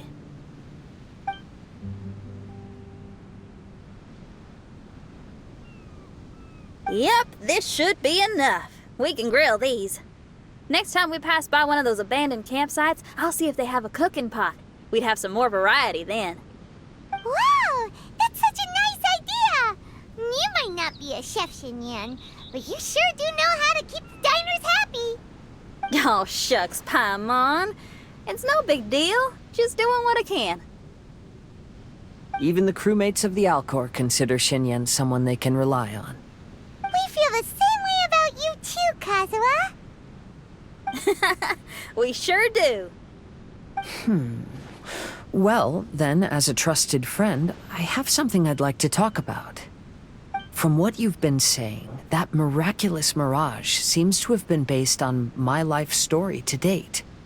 It felt just like a dream to me. In other words, you've always wanted to make your own bonsai? Could that be it? All that was a means of granting me something I wished for? And since this happened to me, does that mean it could happen to everyone else, too? I agree, but I wonder whose mirage we'll encounter next. I'm actually kinda looking forward to my own mirage if it's a dream come true like you say. Wait, you actually want something like this to happen with you too? Oh, heck, any mirage to do with me would probably be music related. It'd be a good chance to showcase a few tunes. You mean you'd want to do a performance in there? Why not? I don't think any self-respecting musician could stay silent on these islands. Just look at this place. So much confidence and optimism! Xinyan rocks! Oh, Traveler, Paimon wants to try some of the fruit. too, growing on that cliff over there. Let's go pick some.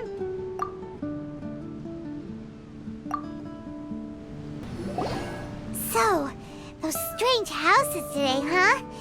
And, a mirage bonsai? Oh, basically, lots of weird stuff today. Do you think we should tell Venti about it?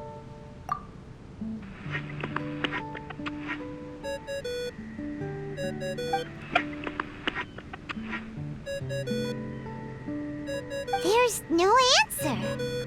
That's weird. Why is he ignoring us? Maybe he got distracted. Or he forgot to bring the bomb to his performance. Or he got drunk and fell asleep under that huge tree. Maybe we should try contacting him tomorrow. Traveler, Paimon. So here you are. Mona! Are you all done chatting with Fischl? Close enough. She was a little downcast. I think it has something to do with the mirage we saw today. Fischl has been very excited about this trip from the start, but I have a feeling she doesn't want to see her own mirage. Why? It seems like this would be the kind of thing she really enjoys.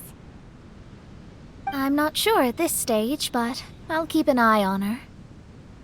There's something else I wanted to tell you. I tried performing a divination again on the beach. My scryglass was still blurry, but I felt a force coming from within. I couldn't see its exact position, but I knew that it was changing. How could you tell that if you couldn't see it clearly? How can I explain this concept to non-experts? Oh, I know. It's like we're sitting in a room and there's a crack in the walls. We don't know where it is, but everyone can feel the wind rushing in. Not only that, but the room is getting colder. Oh, Paimon gets it now. So you want to find where that crack is, right? You could say that. I need to see the crack first before deciding what to do next. When we set foot in this picture-perfect place, I never would have imagined we'd be dealing with such a mystifying occurrence. Well, fine, I suppose. I could use some help, though. What do you need us to do? Nothing, actually. What? Are you underestimating us? Oh, no, I just realized that although you never talk much, you do so much for us all, quietly in the background. You're the companion everyone needs. I think we're all very relieved to have you here. Well, I know putting high expectations on you might give you some unwelcome pressure, but I like to think an astrologist's observations can yield insights outside the night sky alone. And noticing other people's strengths is a kind of observation, too. So, you just wanted to compliment us? Oh, I was simply stating facts, not complimenting anyone. That you're actually complimenting someone? Oh, stop smirking at me. I told you, it was an objective evaluation, not a compliment. Not a compliment! I'll keep observing the stars. Stay in touch, traveler.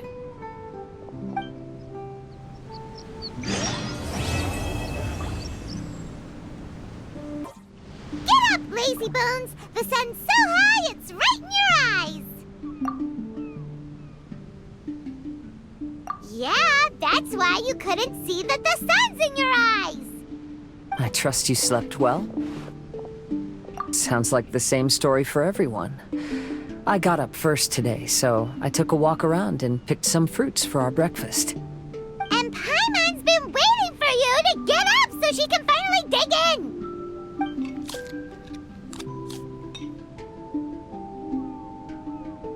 Huh? Fischl left? First thing in the morning? Yeah, she seemed unwilling to stay with us. She said she had some other work to do for the Adventurers Guild. A likely story. What happened to coming here to restore the glory of the Immernachtreich? Now she has guild work to do all of a sudden? Judging by that look on her face, there was probably something on her mind.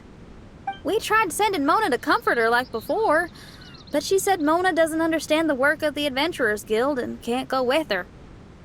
She didn't even make up some excuse about the Immer Nachtreich to get some time alone? Huh. That's out of character for her. Then she must be feeling quite troubled. I'd love to help her as a friend, but she was right about one thing. We're going to explore another island today.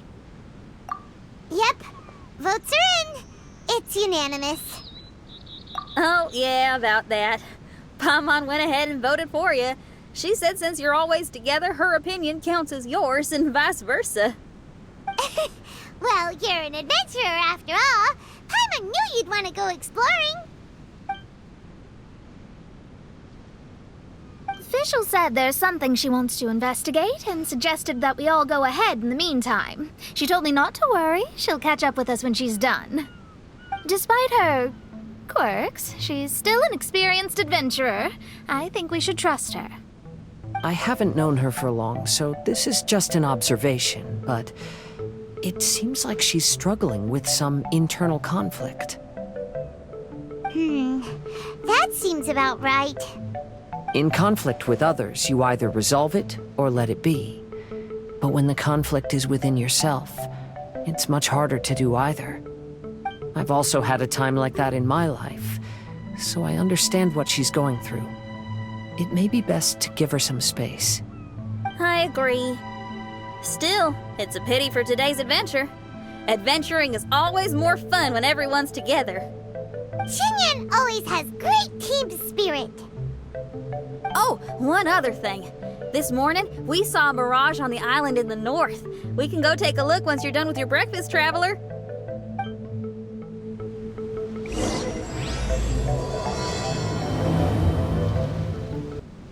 This island looks pretty normal. I smell something burning on the wind. My scry glass is getting clearer, but I still can't see much. Hey, look what I found. It's a... Well, is it a drum or a plant? An instrument made of a plant? Xinyan, do you think this could be your island? Oh, you mean this instrument could have been put here just for me? Okay, let me give it a try. Hold on. When I touched the rock garden in the bonsai yesterday, we were all transported to another space. Xinyan, do you want to take some time first to get ready? Well, you're right, but it's all good. I'm always ready to make some music.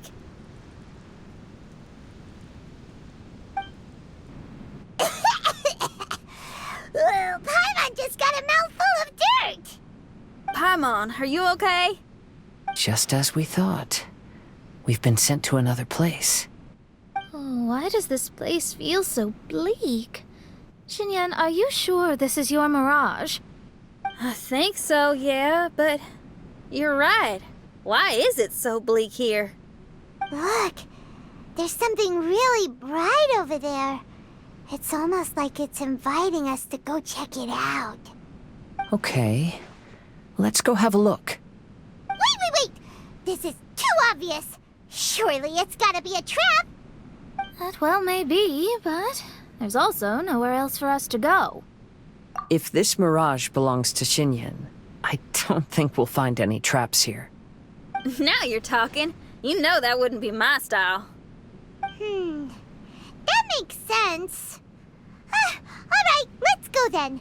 But let's also make sure to be careful.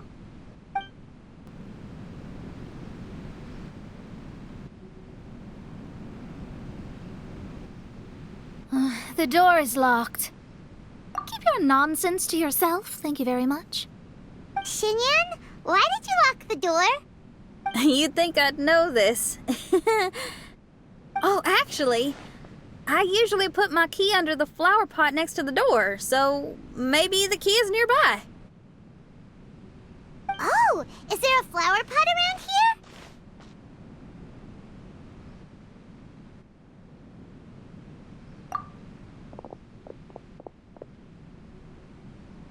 I guess it's worth a shot.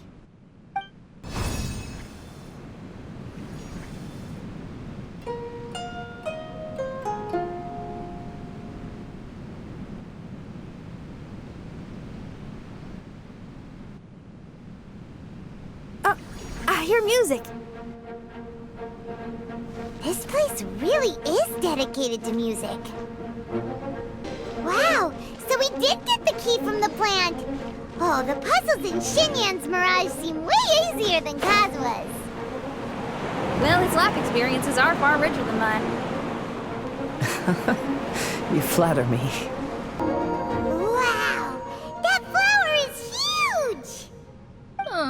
It's so odd here. Is it because of that flower? Heck yeah! I wasn't expecting visitors. Ah! It talks!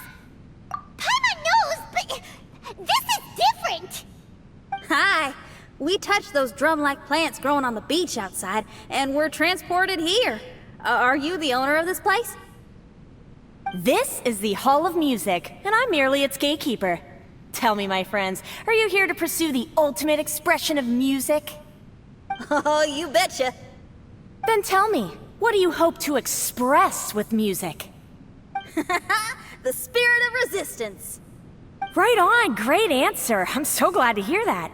I consider myself very lucky to meet another musician with the same ideals. Even giant flowers get along well with Xinyan. People who are easy to get along with make friends wherever they go. Well, if you've made it this far, you must wish to venture deeper into the Hall of Music. However, I must apologize. My singing voice is required for entry, but unfortunately my pipes are a little dry. Are you alright? Do you need, some cold medicine or something? It's just that I haven't had any glacial spring water in a very long time. If I could drink some of that, my voice would be rocked and loaded and ready to clear your path. Glacial spring water? Yeah, with one sip of that, anyone could sing the most beautiful song, no matter if they were a weary adult, a sleepy bird, or even an ignorant child. Oh. Okay, I'll find some for you. Where is this spring? Ah, thanks, you're the best. Well, spring water helps plants grow up strong so they can scale the mountains that lie in their way, so I imagine the spring can be found somewhere on the mountain range protected by plants. You mean we have to go hiking? Aw, Paimon thought some seawater would be enough. Spring water and seawater could not be more dissimilar. Oh, but you may need my powers in order to see the spring. Give me your hand, friend, so that you can see through my eyes.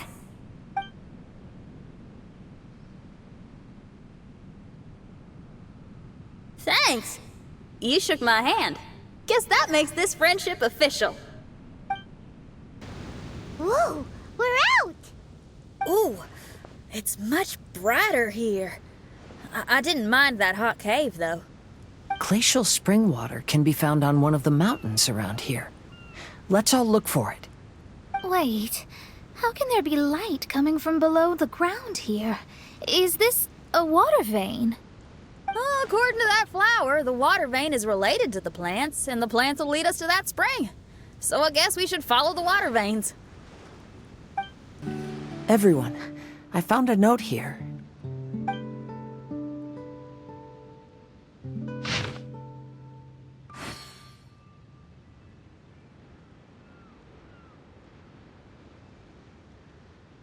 Oh, so that's how it is. What an interesting island. Look at this style and signature. It's from Albedo. He's one of our friends from Mondstadt. He's an amazing alchemist who's visited this island before. He left this note here for future adventurers. Oh, so it's him. He's saying this whole island has been turned into an instrument? Amazing. And the underground water veins play an important part too. Oh, maybe we need to clear all the water veins to play this island. Ah, clean your instrument before the performance. Makes a lot of sense. This should be the glacial spring water we're looking for. So, if you drink this, you can suddenly sing like an angel? You should give it a try, if you're curious. Oh, no. I'm terrible at singing. It would be, extremely embarrassing if it didn't work. Oh, Mona. I actually think you've got a sweet voice that's well suited for singing. If you're interested, I can teach you a few things about vocals once we get back to camp. Oh, really? I'd love to, but you'd have to promise you won't laugh at me. Of course not. Everyone's gotta start somewhere, right? Right. Then maybe I can give it a try. Great! But before that, we should deliver the spring water to that flower. Okay. Well, to re-enter the mirage, we just need to touch the drum on the beach again. This is the glacial spring water you were looking for.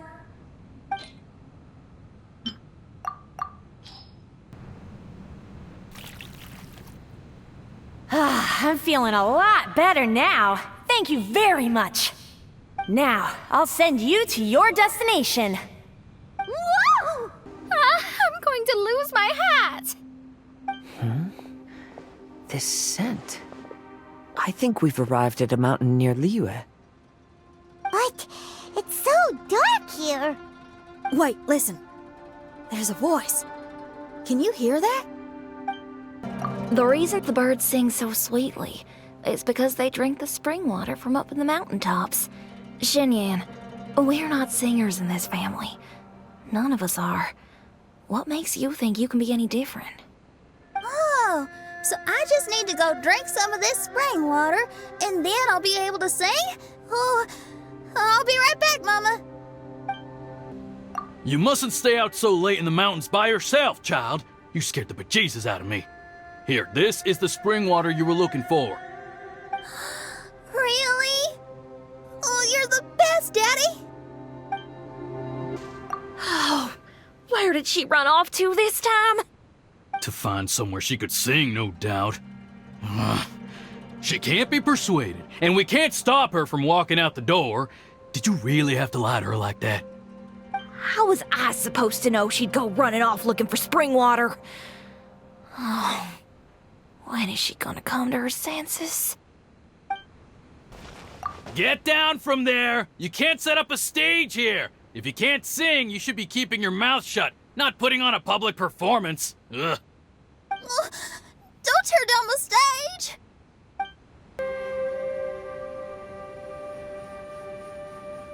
Xinyan, my dear child, why are you playing that crass instrument again? It's not ladylike.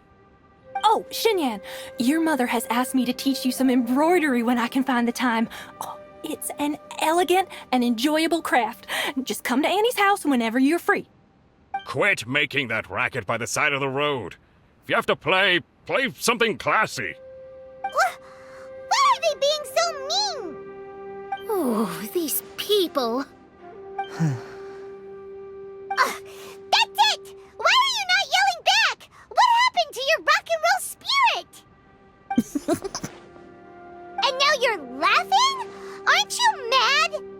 Sometimes it's hard to get mad when you hear the same thing 100 times. Still, thanks, Paimon. What? Auntie Jishang, how are you doing? Oh, dear child, I've been waiting to hear from you for a long time. This weekend, I'll be free. Auntie, stop thinking about me for a hot sec. Your stove is still on and you're cooking soup, right? Oh, you see, it's all burnt. Oh, how did this happen? Oh, my. Uncle Jew, little Jew is playing in the mud by the river again. Didn't you tell him not to do that? What? That rascal is up to his old shenanigans behind my back again, is he? Oh, well, we'll see about that. Oh, sorry, Uncle High. I'll move my stage someplace else. But your musical taste needs to evolve if you want to keep up with the times. Maybe you didn't know, but even the most famous opera singer in Liyue likes listening to my boorish music. What did you say? Is that true? You're not making this up, are you? I'll have to look into this. They're all gone. See? Knowing the right words to say and when to smile can solve almost any problem. If that's the case, then what's your rock and roll spirit for? My rock and roll spirit isn't something I just use to win an argument. That'd be a real waste. Rock and roll is a revolution. Transforming your identity and destiny, saying goodbye to concessions and cowardice, it does them all. And most importantly, It lets you do it with art rather than words. My rock and roll has an unbreakable spirit, like a flame in a rainstorm that refuses to go out, or the magma that never stops boiling under the surface of the land. Okay, let's go. Let's go that way. There's a side path right there. What a great mindset you have. If anyone ever called me anything less than a genius, I'd be furious.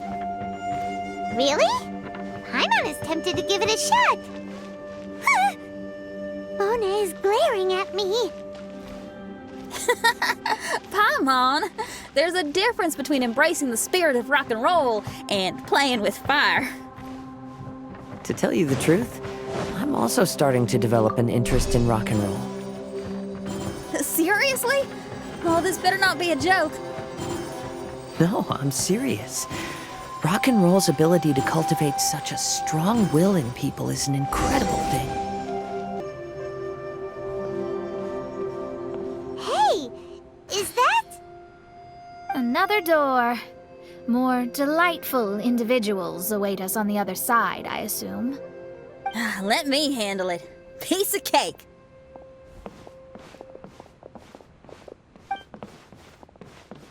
Miss, your hairstyle is really strange. Oh, is that so? I think it looks really cool. Take a closer look if you don't believe me. Your hair sticks out from your head, and you wear spiky things in it. Nobody else has hair like that. You're looking at it the wrong way. If I don't look like anybody else, once you've seen me, you won't be able to forget me, even if you try. You'll still recognize me if you ever see me again in the future. Yeah, you're right. Your clothes, hair, even the way you walk and talk. It's not just for the eyes of others. It's your style. So you should go with whatever you like. Really? But if I wore a jacket with a picture of a puppy on it, people would say, "Hey, little Faye likes stupid little puppies." Then you should ignore them. So, you like puppies, huh? I do. What about your friends? Well, yeah, they do too. Well, then your friends are gonna love that jacket. Okay. Miss, how come you don't do your hair in a nice braid? People would love that. No, I can't help myself. I just like the styles with personality. Plus, I had no idea how so many people would dislike it before I started wearing my hair like this. So, why don't you change it now? Well, this hairstyle suits my music and my lifestyle. The regular ones are boring. They're so uninspired. Plus, they get in the way when I'm head bobbing away on stage. If people don't like it, that's up to them. I ain't gonna change it. What about your friends? Do they not like it too? Of course they like it. They all say that they think it looks amazing. Your friends are nice to you. That's cool. Not like my friends. They left me here on my own. Oh, hey now. Why are you crying? What's wrong? You can talk to me. Little Lulu and little Mung, they're ignoring me.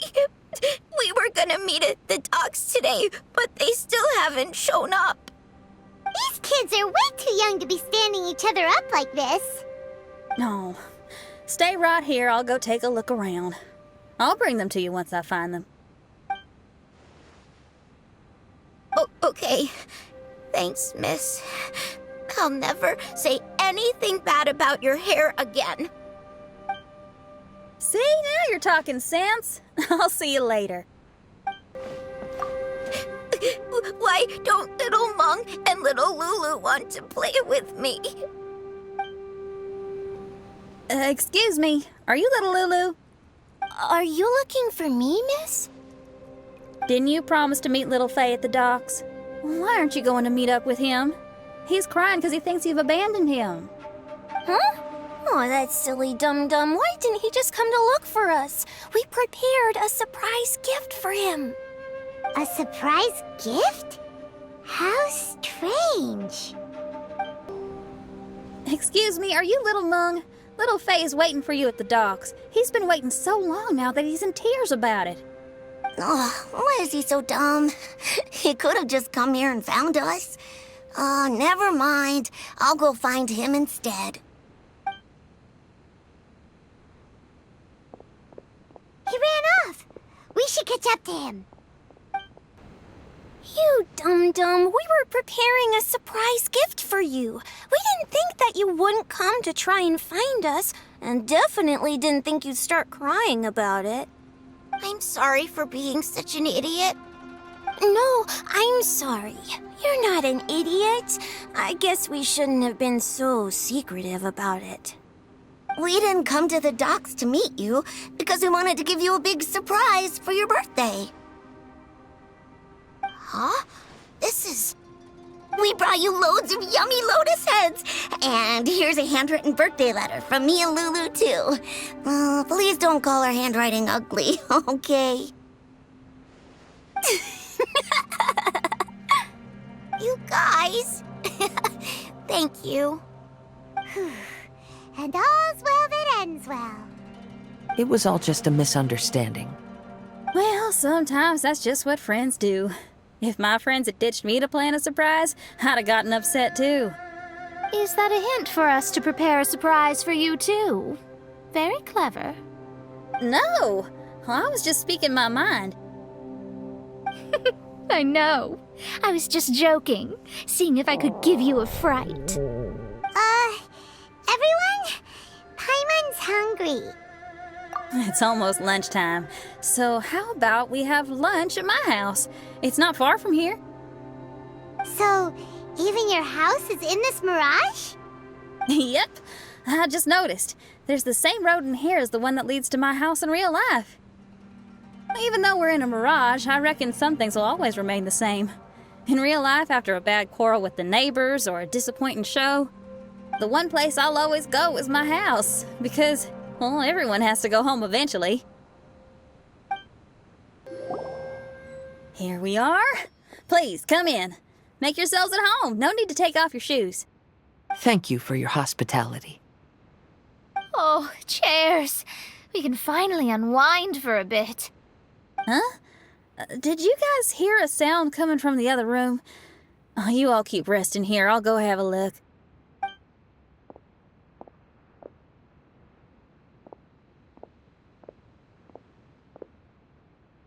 No, the lights aren't even on. And there's no one... Whoa! Dun-dun-dun! Happy birthday!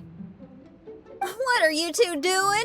Why are you sitting in the dark inside my house? You scared the bejesus out of me. Yunjin, you were totally right. She does get spooked. It's your birthday, so we planned a surprise party for you. You girls really shouldn't pull these pranks while pretending to be all sweet and innocent. Huh? Come on now, what's wrong with that? Who says that being cute and innocent means you can't pull pranks? Back me up, Xiangling. Totally, Yunjin. Guoba pulls pranks on me all the time, too. All right, you win. Beidou needs to do something today, so she has asked me to deliver her gift to you. So, here they are. A custom-made dagger and the score of a composition from abroad. As for my offerings, I had these gold hairpins and iron hair ties, custom made for you by my family. Iron hair ties? You're telling me that your family used their 1,000 years worth of experience to make hair ties? What's the problem? Hair ties may look simple and unassuming, but they actually require a lot of intricate craftsmanship to make. My gift is one of a kind. A little while ago, I came across a bespectacled blacksmith on the street. The way he worked and talked, it felt almost like he could see right through stones. I was skeptical, so I asked him to help me make a bet. And when the merchant cracked the stone open, there was indeed a piece of raw jade inside. I took the jade on the spot and ground it into a pendant, which I then strung on a cord. You can use it as an accessory. Wow. You made a jade pendant for me? Yeah. Don't wear it around your neck. Put it on your guitar. Every day I see how much you pamper that guitar, so I thought you should jazz it up a bit. I don't know if I can bring myself to hang this thing anywhere except in a display case on an altar. Thank you, Xiangling. You're so thoughtful. Xiangling has always been thoughtful. But the blacksmith you mentioned, who could see through stones, can you tell me more about him? If the story's interesting enough, I might have to put it into my play. I'm not exactly sure, but I hear that he was sick for a while and was so disoriented during that time that he couldn't remember anything and felt as if his body didn't belong to him. And then, all of a sudden, he recovered. He's all fine now, except for some reason, he can now tell the difference between valuable and worthless stones just by looking at them. That's certainly peculiar. No, let's not get into that. The food is getting cold. Let's eat!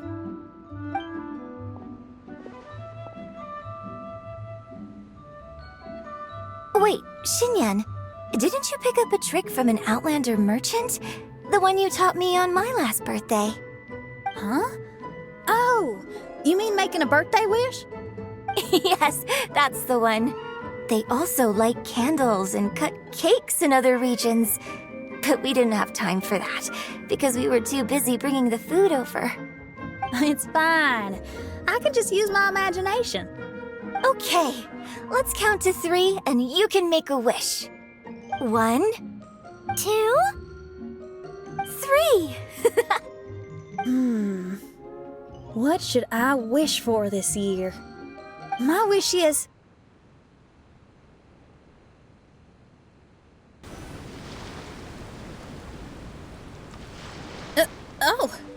I'm back. What happened? Paimon was just peering through the crack in the door. Given that we are in a mirage, Xinyan, did anything significant happen inside the house?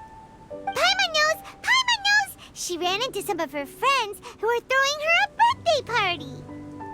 Yes, I heard all that. I mean, something she did herself. Oh, I made a wish. It's pretty interesting now that I think about it. When I entered the room, I found Xiangling and Yunjin, 2 of my best friends. That actually happened in real life. They paid me a surprise visit on my birthday, set a table with delicious food, and persuaded me to make a birthday wish. Xinyan, what was your wish? My wish was to perform with someone completely unexpected. I wonder who this unexpected person might be. I've just figured it out. Oh, you already know the answer? However, before I tell you the answer, I'd like to clear the water veins that flow through the mountains. We've done everything we can, but how do we deal with the last 2 mountains? Let's stick to it. There's gotta be a way. After taking a closer look, it seems to me that most of the island mountains contain water veins and plants in their interior. Those together form a system that connects the mountains with one another. However, now that much of the mountains have collapsed, the connection of plants and water veins is blocked. If we can dredge all the blockages, we'll be able to connect the islands to form the giant instrument described in Albedo's notes and play music using the islands themselves. Yep, for me to reach my goal, we gotta do this. But first, I'd like to consult the flower. It should know what to do.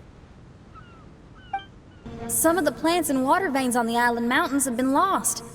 Do you happen to know another way to dredge the blockages? I know someone who can help you with that.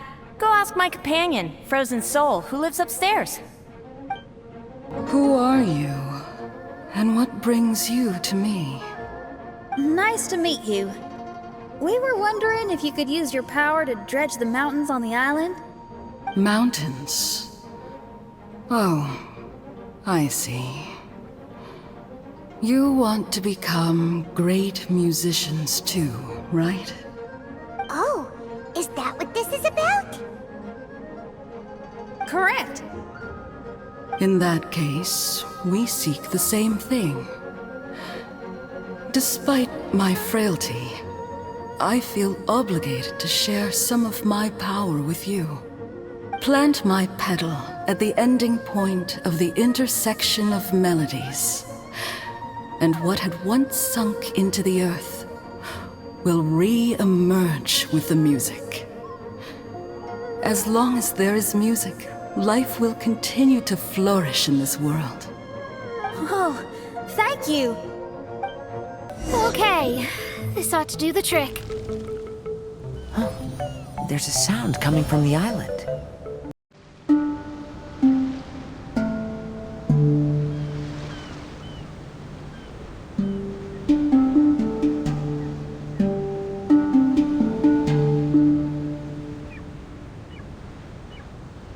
Can you feel anything now that we've planted the petal?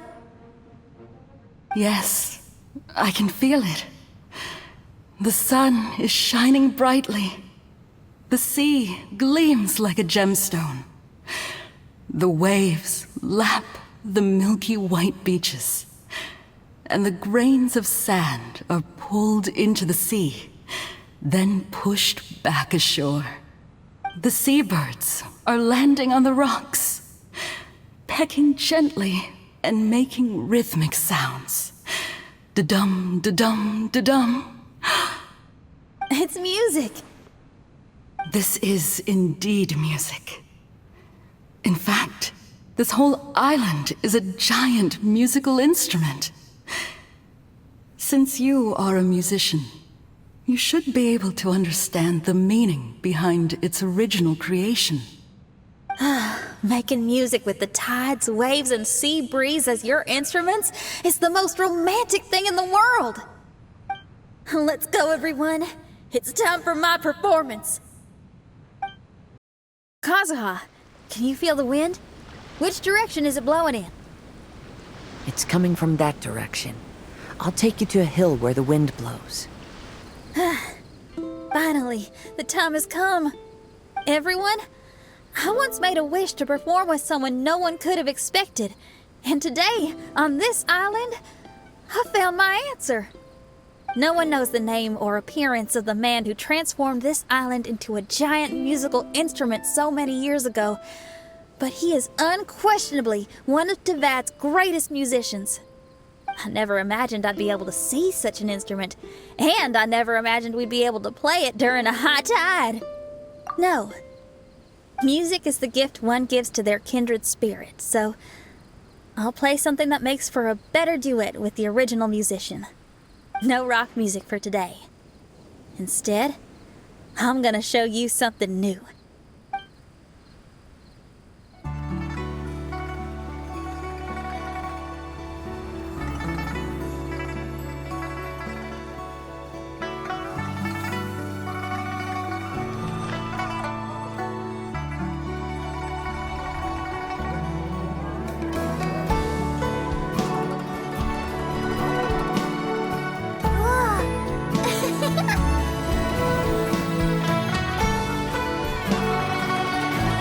To you who lived here in the past, I hope you liked this song.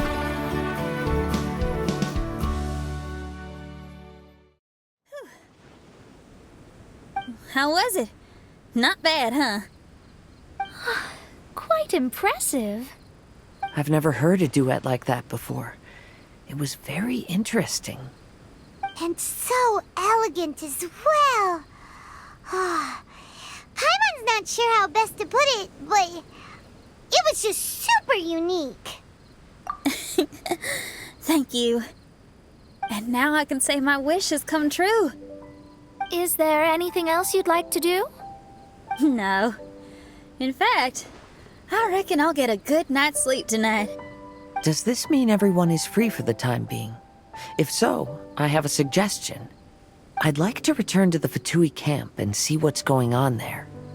Oh, so you've discovered the Fatui camp as well? Wait, you know about it too? Of course, I'm a genius astrologist. Didn't I mention that my scry glass has recovered a little? I can sense what's going on here through divination. I didn't know the Fatui were here too. Indeed. I also informed Fischl of this when we parted ways today. If she runs into them, she'll stay hidden and out of danger. I see. Then perhaps we should tell everyone what we know. A strange machine and delirious Fatui? Are you suggesting these are connected to the mirage? I can't say I'm certain, but I don't believe they're completely unrelated. Fair enough. Let's go check out the camp. Whoa, where did they come from? It's strange that on our way here, we've only run into local monsters and no Fatui. How bizarre. There are still signs of the camp, and the machine is still here, but all the people have vanished.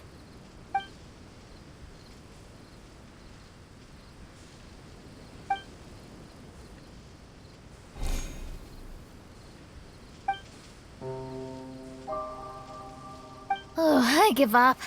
I'm just going to divine the answer.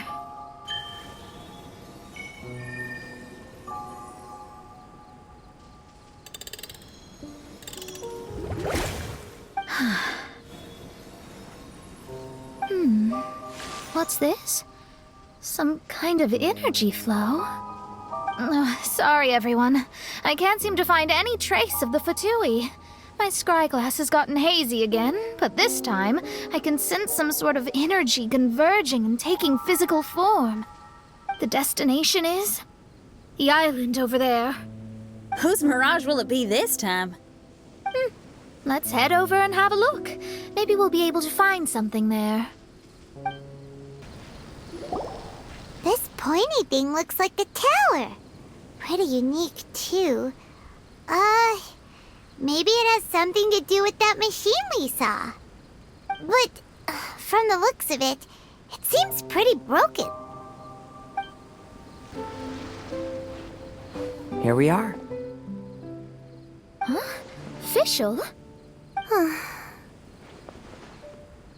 It's really her! Hey, Fischl!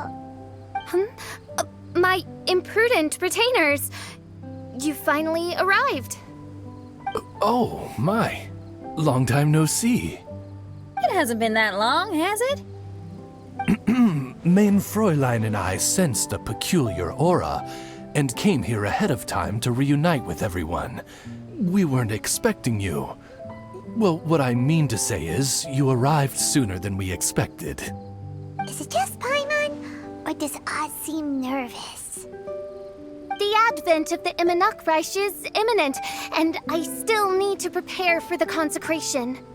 Main Fräulein, are you sure you... I am quite capable of acting on my own, Oz. If you're weary of the encroaching darkness of the night, you're quite welcome to return to the blinding brightness of the day. Please, Main Fräulein, do not say such things. I am your loyal attendant, your eyes, and I will never leave your side. Stop staring at me like that! Anyway, the time of explanation is not yet upon us. Oh, Main Fräulein. I do apologize, everyone. Main Fräulein is having a rough day. Please, do not take it to heart. I must also excuse myself now. Huh. Still no improvement in her mood, even after all this time away from the group. As soon as I saw Fischl, I realized that the mirage that's about to take shape here must have something to do with her. Yes. I, at least, felt a peculiar sense of familiarity when I approached my mirage. Me too. Even though it didn't really make sense, I just had a feeling that something exciting was gonna happen. Exactly. If Fischl and Oz can also sense something, then our suspicions are likely to be right on the Mora. Fischl's probably agitated because she doesn't want to confront her mirage. How come? Maybe her mirage conceals some secrets that she doesn't want anyone to know about. Let's all take a rest here for now. When the mirage appears, we will get to the bottom of this mystery.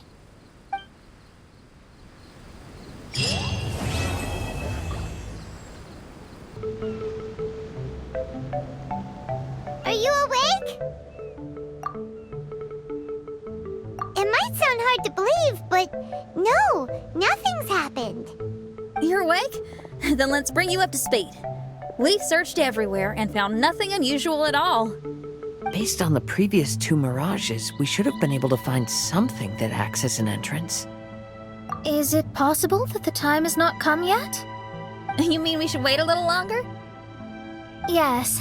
Plus, Fischl is still nowhere to be found, and I highly suspect that she's even more eager to find the entrance than we are. So, let's wait. Let's give the Mirage... No, give Fischl some more time.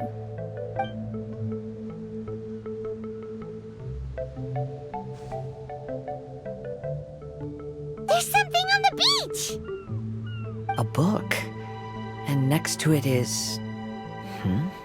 a raven statue? This statue looks a lot like Oz. Why did these 2 items appear together? Did the raven bring the book here? What's the book about? Is it a diary? Let's see. Hymn of the Holy Land. I've never heard of a book by that title. From the cover, it looks like it was written by Fischl herself? That would certainly fit her personality. Hymn of the Holy Land. Interesting. I like it. As a title, it has a sacred ring to it. So, what should we do? Should we touch it? Fischl's still not back. Never mind. Let's head inside first. Once Fischl finds the book, I'm sure she'll be able to catch up with us. Paimon agrees! It's like we're peeping into her diary, so Paimon's sure she'll want to come in and stop us. Though this truth has long faded from popular memory, scholars have long known that Prinzessin Fischl von Luftschloss Norfedort first descended upon the world during the time of chaos, roughly 600 years before the era of the saints. What? A narrator? We really are inside a book, huh? There's even a narrator telling us the story. Oh no! The path has been cut off! We can't go across! Oh, there's a device over there that appears to be waiting for us to approach it. Is it just Paimon? Or does everything in this place seem just a little bit over-deliberate? Well, it is the Holy Land. What did you expect? Yeah, everything's so blatant. It's clearly begging to be noticed. That's our Fischl for you. The Prinzessin harbored much sympathy for all living things and wished to never see them in pain. She harnessed the power of darkness and dreams to weave the night and gave it the task to safeguard all living things. The people celebrated and worshipped the Prinzessin's authority and followed her call to migrate to the sacred land that would eventually be known as the Immernachtreich. It really is the Immernachtreich. Really looks the part. I'm quite impressed. We established a nation on the Holy Land, revered the Prinzessin as the absolute one, and introduced poetry, theater, and adventure to the kingdom, laying the groundwork for the Immernachtreich on the palace steps, as to allow all her retainers to behold her unparalleled glory. Help! Help! That was a cry for help! Who could it be? Someone, please help me! Isn't this a statue? Please don't refer to me like that. My name is Leon, and I am a knight of the Immernachtreich. A knight? But you don't look like one. You can't tell. Anyway, please don't speak ill of Sire Osvaldo. He personally designed and distributed the armor for Die Nachtrebenritter. Well, you must have heard that one before, surely. Oz's full name, Osvaldo Hofnevines. So Magistus was the easy pronunciation. I agree. Or so it seems. Dear friends, I apologize for interrupting your lovely conversation, but I believe you haven't been informed that the gate ahead has been locked. Yup, that's news to us. I'm hoping you'll be kind enough to save me, and in exchange, I'll gladly teach you how to unlock the gate. Well, I guess we'll have to save you then. Valiant heroes. No words can express how grateful I feel right now. Thank you very much. Remember, this is the password that unlocks the gate. May my people be freed from the shackles of ancient decrees.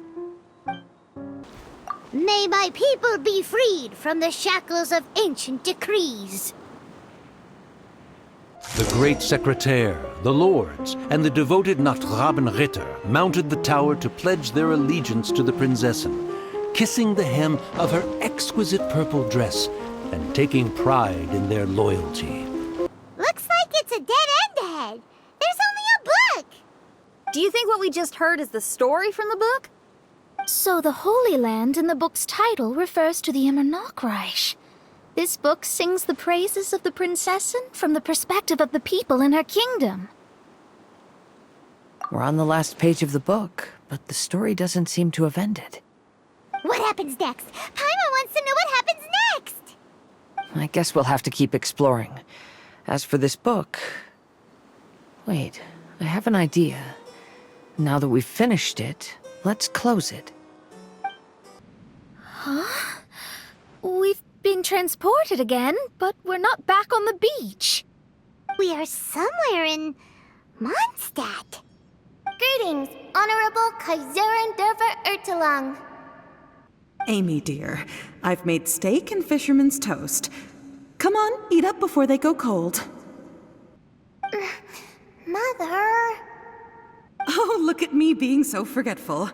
Ahem.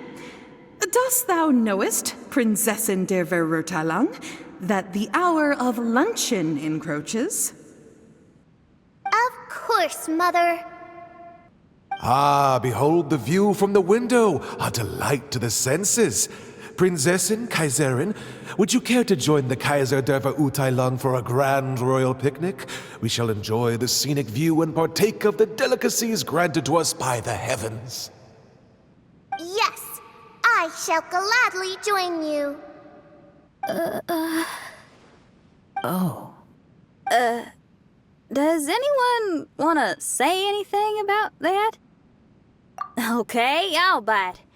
So, Amy, that's Fischl's real name? Seems like it. The other two voices were probably her mom and dad. Why are you all giving me that look?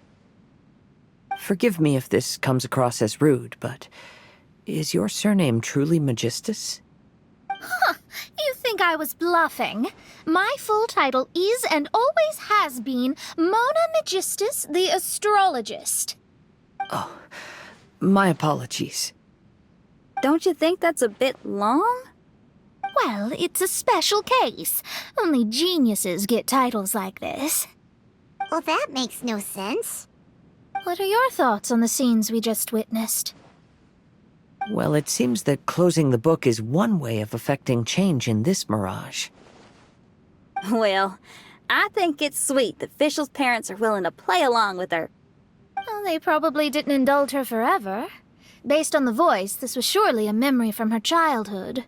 It's a different story now she's grown up. You know a lot about Fischl, Mona. After all, we've been friends for quite a while. Speaking of, I wonder where Fischl is now. That voice mentioned that she was heading out. We may as well go outside and see if we can find anything. Oh, we're back! Wait, why are we back? We haven't finished the story yet! This feels as awful as purchasing a counterfeit astrology tutorial or realizing you've forgotten your wallet in the middle of dinner. This is torture. I think they're a little bit upset. To be honest, I also don't like to read books that end on an unexpected cliffhanger. No one likes that. All right, let's enter the mirage again. Good idea! Let's go!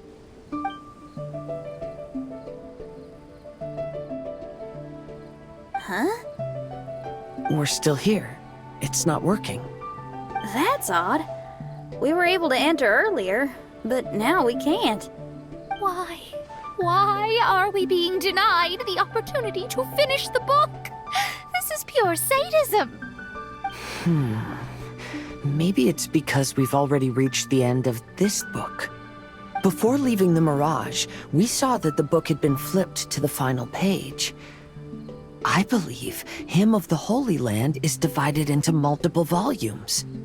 It's like one of those sneaky light novel marketing schemes. If you want to know what happens next, please buy the next volume. Ugh.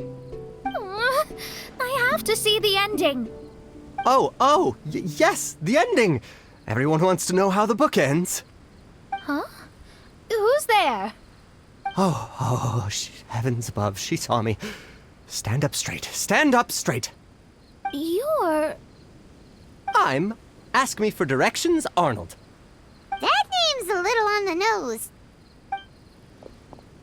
So, Arnold, let me ask you something. It's Ask Me for Directions, Arnold. So, ask me for directions, Arnold. Let me ask you something. Yes, ma'am. Are there other volumes of Hymn of the Holy Land? Where can I find them? Oh, you're asking the right person. Hymn of the Holy Land is the sacred scripture of the Immernachtreich. There are 3 volumes in total, with the other 2 stored in 2 high locations in the castle. If you wish to find the second volume, you must climb to the very top floor of the tower. Tower? You mean that tower over there? That is, indeed, the tower where the sacred scripture is stored. If you look closely to the cave right over there, you'll find a secret passage that will swiftly take you to the tower. Okay. Thank you, Arnold. It's Ask Me for Directions, Arnold. Do you have any other questions for me, fair maiden? Concerning, perhaps, my relationship status or monthly income? No. Goodbye. Let's ignore that, Raven, and proceed.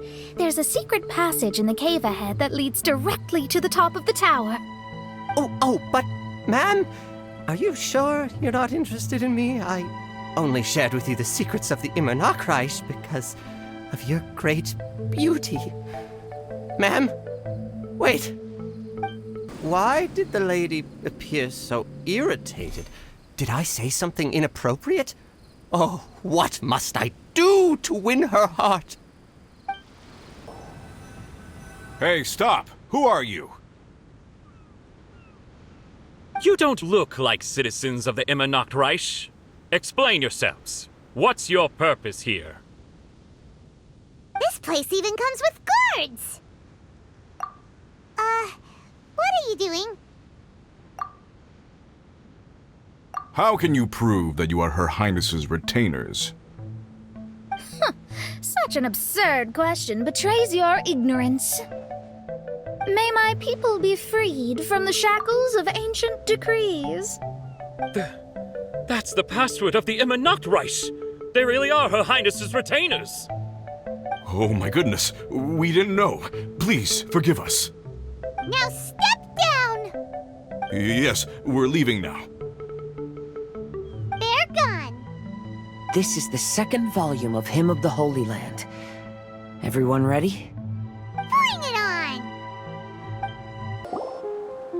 However, the Immernachtreich soon became plagued by a perpetual nightmare.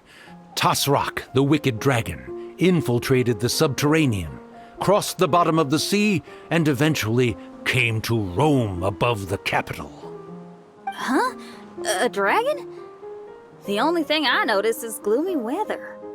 Could the dragon be some kind of metaphor? If that's so, her arch-nemesis Tasrak, the wicked dragon, is made up of everything that opposes her and rejects her fantasies.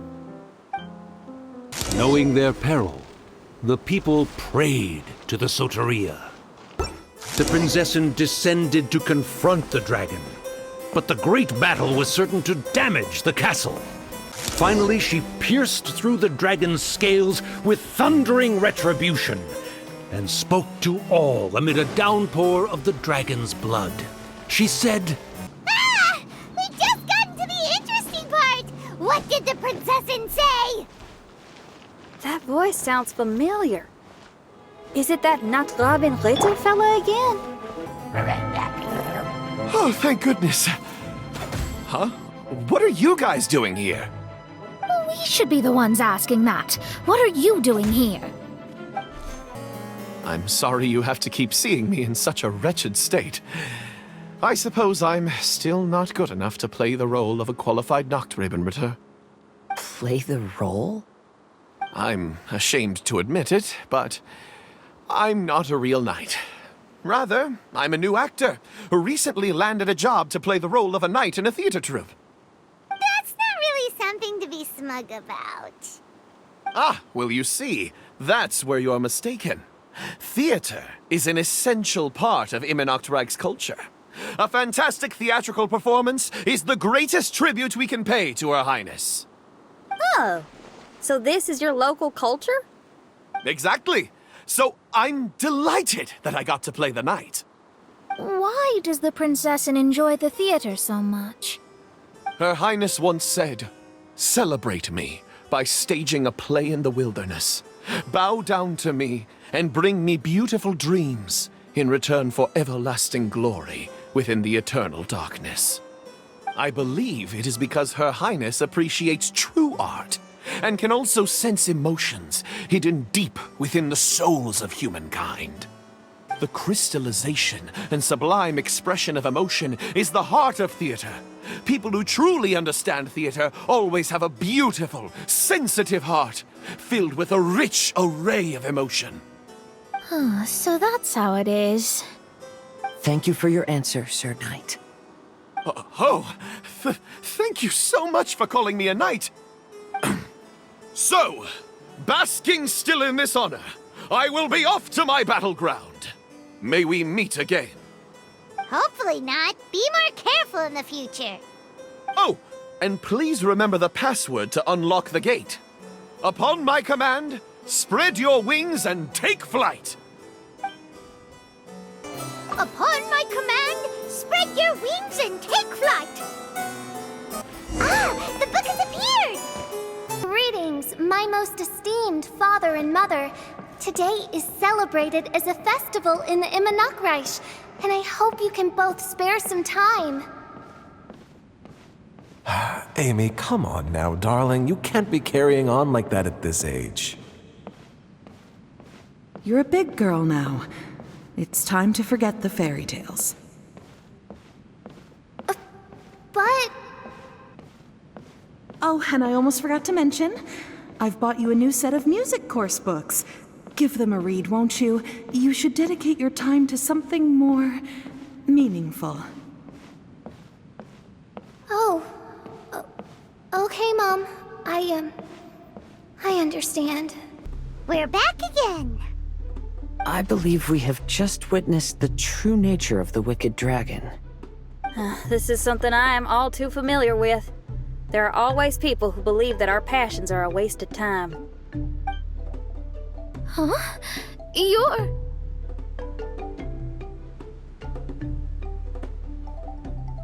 Ask me for directions, Arnold. I mean, you're back. Why? Oh, but I came because I bet you'd be looking for the third volume of Hymn of the Holy Land. Well, you bet right on that front. You need not do anything for me, my dear lady. The opportunity to behold your beauty is the finest reward I could ask for.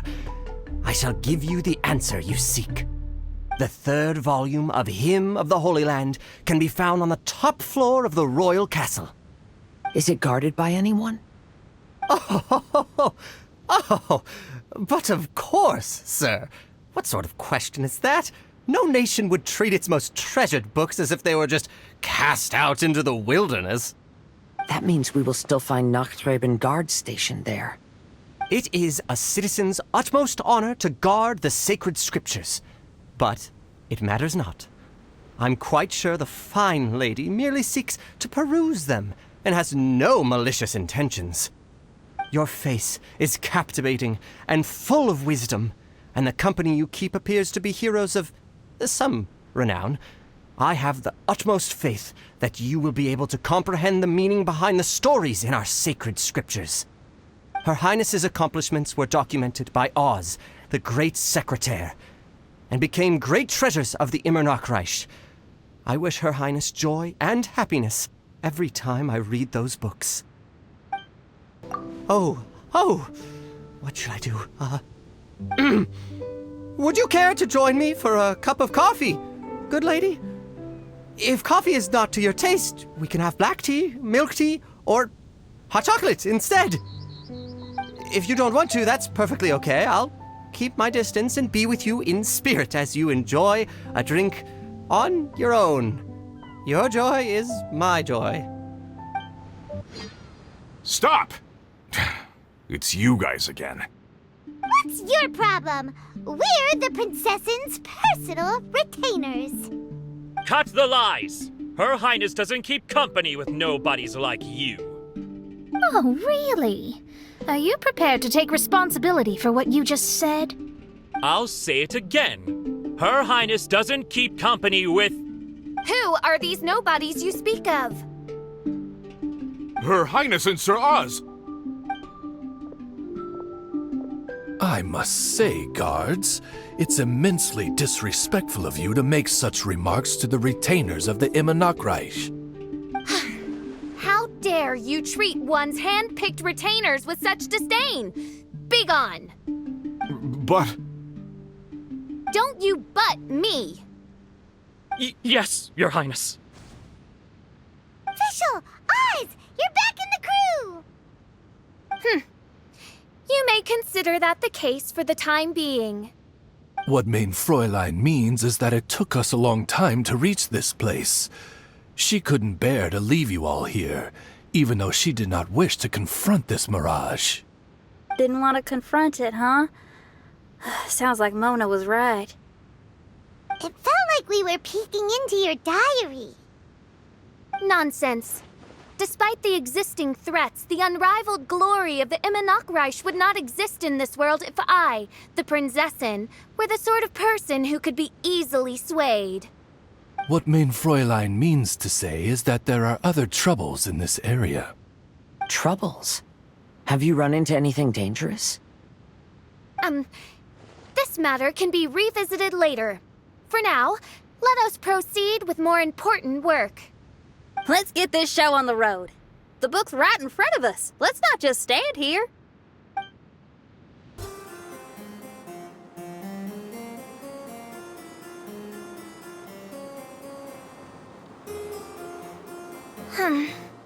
Majestic but fragile. Vast yet vulnerable. This domain both amazes and sickens me.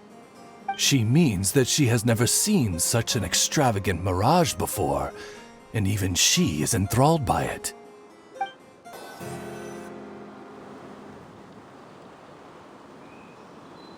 There's a castle here, but some parts seem to be missing. Fischl, is this yours? Allow me a moment to reminisce. Mein Fräulein, you may recall that this is the toy castle you accidentally destroyed in a moment of deep distress. Oz, don't say it out loud. I suddenly recollect that 2 pieces are currently missing from my royal domain.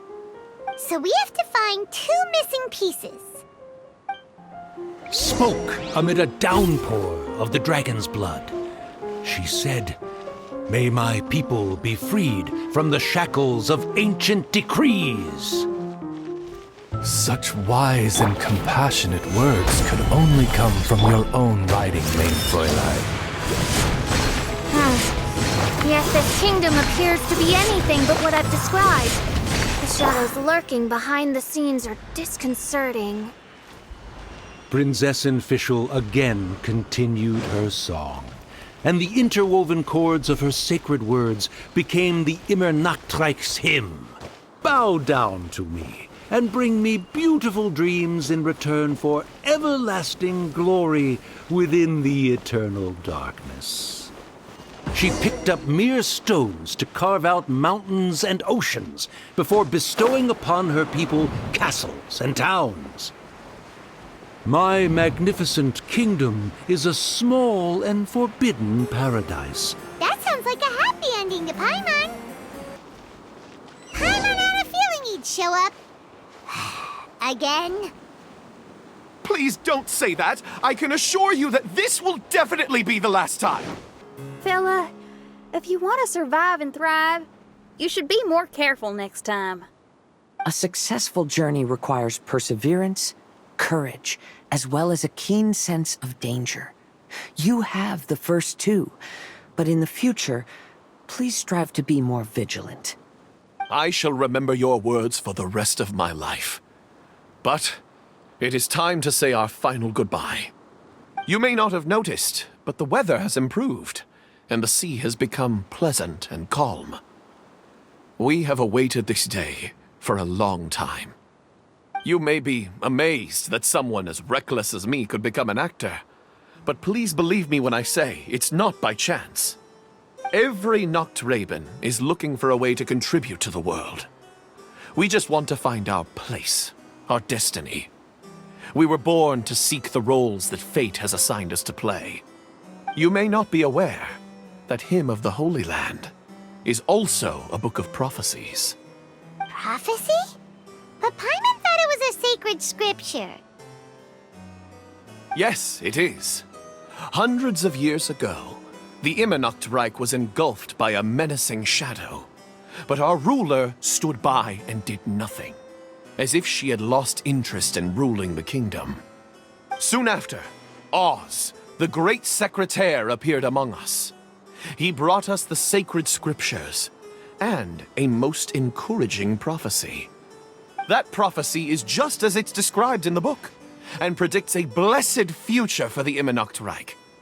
As a result, we became convinced that the gloomy skies would eventually clear, and we have been eagerly awaiting for that blessed day. The Soteria, the Prinzessin der Verurteilung, she will eventually remember the paradise of the Immernachtreich, and on that day, we will devote to her the plays that were promised in the prophecy. That is why I have stepped forward to take on the role of a warrior. I'd do whatever it takes to prove my devotion to her. Your Highness! Oh, right! Yeah, she was lurking in the back when we rescued you for some reason. My citizen, thy will is strong enough to sunder the wicked dragon's wings. I shall now receive thy blessing. It is my utmost honor. Thou hast done well. 'Tis almost most evident that thou dost possess the virtues of a knight. Go, take thy position, and wait for the performance to begin. We commend your unfaltering loyalty to Her Highness. Her Highness will now lead her retainers into battle against the shadow that plagues the Immernachtreich. Thank you, Your Highness. And thank you, everyone.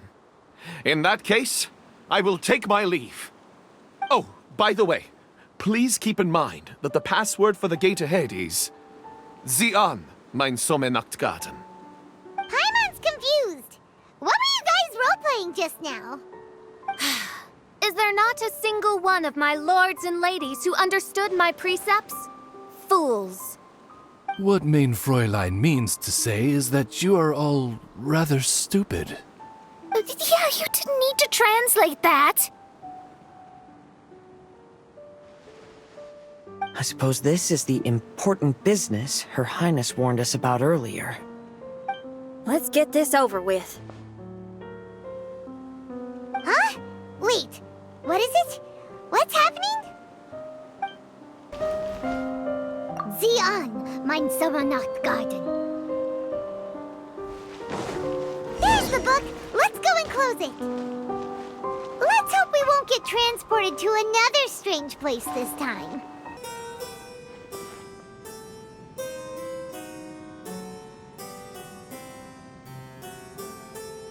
Library?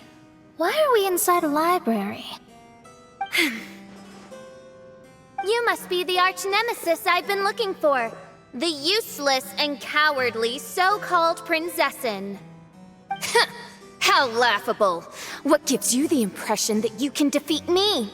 You should know over the past few days, I've seen all of your fear and trepidation. Why is there another you? Is it a shadow? Shadow? Yes. I suppose that probably describes our connection aptly enough. So have you come to surrender to me, little Amy? You? And that raven over there. You must be Oz? Excellent. I have been waiting for you for a long time. I heard that a great secretary named Oz brought the Hymn of the Holy Land into the Immernachtreich. I suppose that was you? At your service, mein Fräulein. Why did you call her Main Fräulein? As you can see, that's also mein Fräulein over there. And if she is mein Fräulein, then does that not make her my master? Seems logical enough. I might as well inform you that the Immernachtreich is a place with no way out. Now that you've made it here, I shall crush you and make you my servant! As for Oz, despite bringing over that hideous book of prophecies and causing the foolish citizens to fall to their knees worshipping that piece of nonsense, why don't you come over to my side? After all, Fischl is destined to team up with Oz. Mein Fräulein flatters me. I see no reason to refuse. Oz? Where do you think you're going? Oh, he's actually going over to the other side. Fischl, haven't you taught your raven anything about loyalty? Oh, this is not the time to discuss my shortcomings! Have you been bewitched, Oz? Why should you trust that she's telling the truth? Is not the Immernachtreich a sacred land of liberty and theater? You are gravely mistaken if you presume the Immernachtreich to be some kind of amusement park. Listen closely. It is a tomb for those who cannot face reality. You will be buried here, and I will take Oz, the product of our imagination, and live forever in the royal castle. A tomb? You of all people should know about this. Why does it always rain in the Immernachtreich? Why isn't there any music in this so-called paradise? Because of you! It's all because of you! How pathetic. No, dearest Amy, you, not I, are the one responsible for all of this. You dreamed up a vast kingdom, but you can't bear its weight. Swayed by fear, you can't face the very world you've created. You may try to avoid it, but the fact is, you can't change yourself. I came here in your stead precisely because you failed to show up. The Immernachtreich is now mine, and it is not your place to tell me what to do.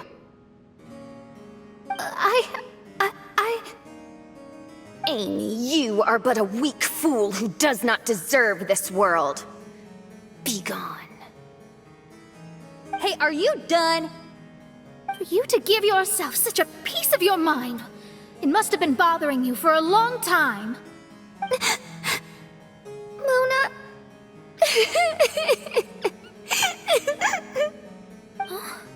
What's that look on your face?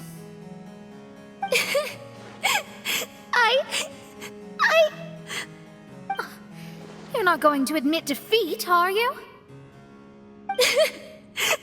I hate to admit it, but she might be right. No. Please do not think that. Your Highness, do you still remember why we came here? Kazuha! I am a samurai from Inazuma who's been entrusted with your safety. These individuals also responded to your call. Having your own tomb does sound pretty cool. But the Immernachtreich is not a tomb. Xinyan! Oh, so you've made some friends. But do you really think that's enough for you to defeat me? I am your fear, your dark side. I am the nightmare from which you have never escaped in all these years. Standing before me, you are nothing!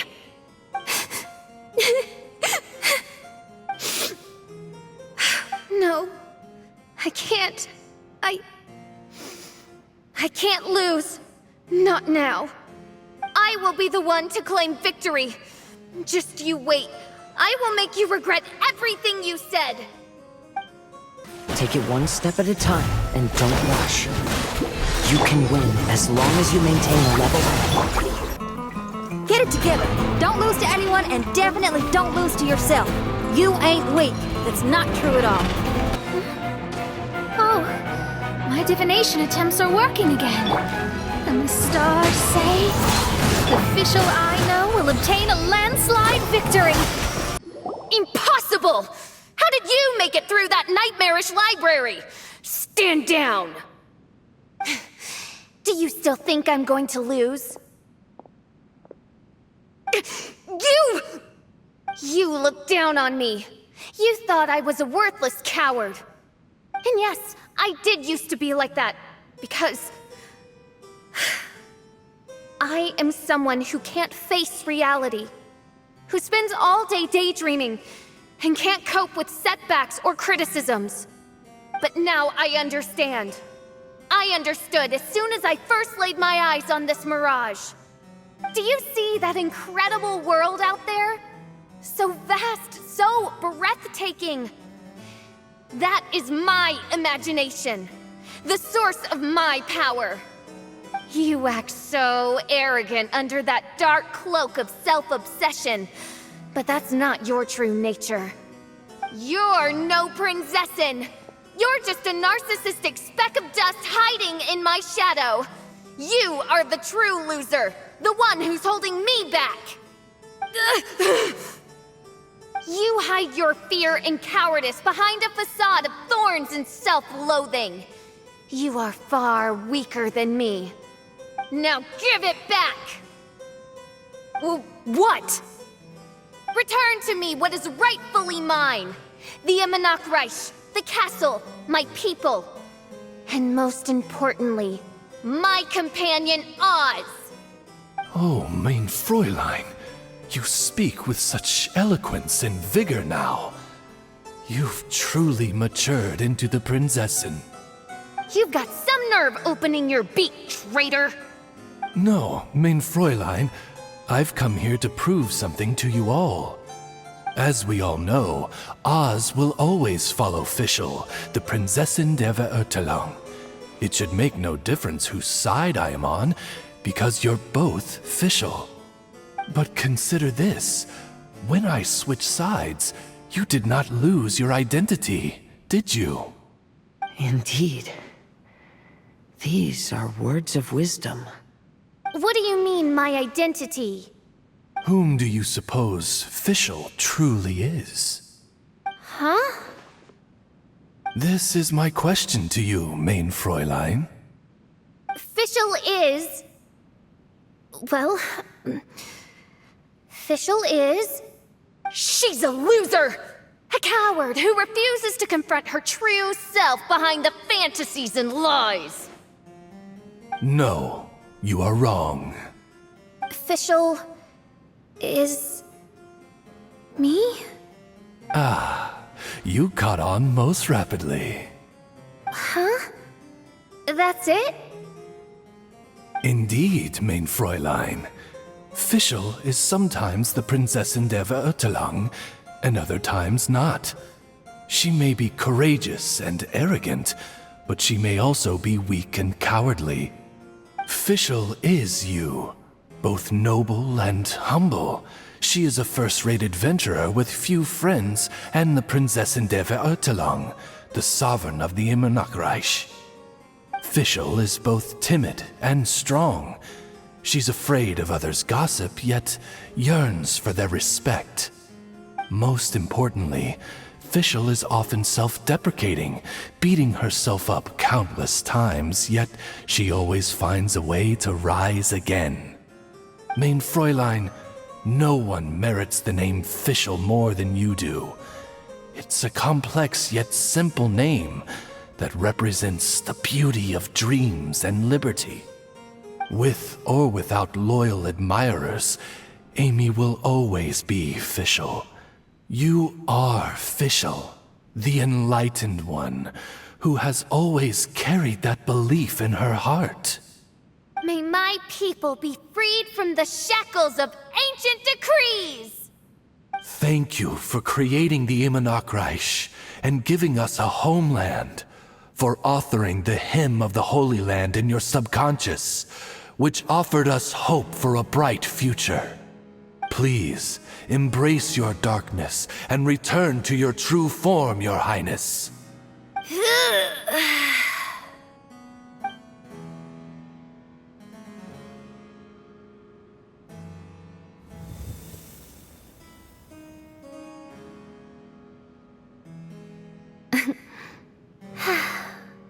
Whoa! Fancy dress Fischl vanished! Wait a minute, and now she's back? Shadow seems to have returned to Fischl's heart, where it belongs. Everyone, lend me your ears. There she is. Citizens of the Immernachtreich, do you hear my summons? Yes, Your Highness. There she goes again. I am so done with this. Oz speaks the words of truth. Today is a grand occasion, for it is the day that I seize back my heart and reclaim control of my kingdom. I hereby announce, welcome to the Immernachtreich! Yay! One stormy night, a girl found a way to the future in the library.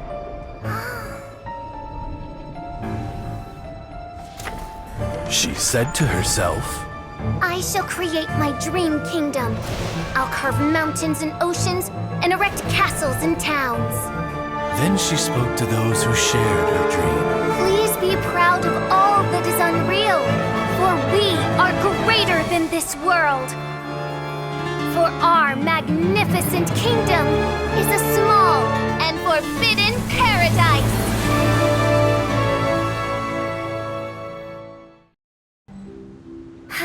What a wonderful day. I reclaimed my heart and became the true Prinzessin der Verurteilung. The Immernachtreich really appeared. Even so, I know that all the negative emotion I've been harboring in my heart will not simply go away. And that's okay. I'll carry these imperfections with me as I fight on, because I now know that what I have is unique and wonderful. Fischl, the stage is all set up outside. Wanna go check it out? Lady Paimon, do watch your words. Oh, right. Okay. Your Highness, wouldst thou care to venture outdoors and, check... How dare you, retainer of mine, mock the great and dignified Prinzessin der Verurteilung? I concur. Now, let us rejoice and celebrate this historic moment for the Immernachtreich. Oh, what Mein Fräulein means is that she entreats you to celebrate the arrival of the Immernachtreich with utmost zeal and great joy. All right, we get it. Please don't translate her words back into Fischl speak. Watching a theater performance in a nation like this must be quite an experience. As for the puzzle I'm working on, I should have an answer soon. Oh, there's something we've got to do. Your Highness, Oz, please excuse us for a moment. Very well. See you soon.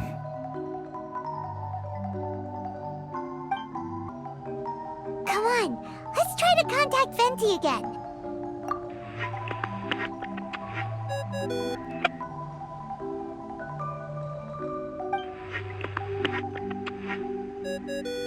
Oh, it's you. Huh? That isn't the tone-deaf bard. You're right, we've never met before. I know you want to communicate with someone beyond the islands, but you can't do that right now. So, I cut off your connection. Huh? Wouldn't you rather find out the answer for yourself than ask someone else? The fantastic mirage represents the deep dream, the most fundamental reflection of the human heart. Go see for yourself. Witness everything with your own eyes. And when this is all over, tell me what you feel about it. Who the heck was that? Oh, this is weird. How was she able to cut off her connection to Venti?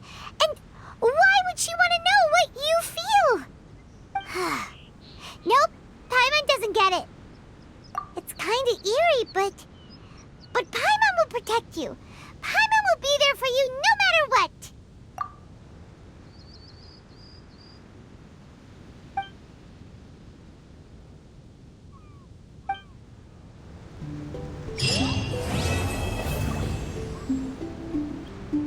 Everyone, over here! Is everyone awake now? Mona says that she has something important to tell everyone. The first glimmering daybreak after the return of the Immernachtreich most certainly revitalizes one's innermost spirits. What Main Fräulein means is that she is ready to take on the next challenge. Yeah, we're rested and ready too. All right, then I'll get to the crux of the matter. I just peeked into my scryglass, and there's a new mirage forming on that island over there. And I have a feeling that this one is my mirage. Oh, so now it's Mona's turn. You were with us for all of ours. Seems like it's time for us to go with you into yours. Well, I'm sure there's nothing to see, really. Lady Magistus, are you embarrassed? No, absolutely not. It's not like I'm worried about everyone judging me after seeing my embarrassingly pathetic mirage or anything. This emphatic no sounds rather like a thinly disguised yes. Well, astrologists are often regarded as something out of this world, right? But what if my mirage is nothing like that? Fret not. Your Prinzessin is not so foolish as to entertain preconceived notions on how thy mirage should or should not present itself. Yeah, me neither. Not that I have low expectations of you, Mona, but personally, I think you're a kind soul, and you shouldn't feel like you have to live up to anything more than that. I'm sure Mona's mirage will stay true to her kind heart. Yeah, and it's not like we're going in there just to do some sightseeing. There's other reasons too, right? Really? Well, okay then. I suppose I'm not worried as long as everyone doesn't get too excited. All right then, let's get going.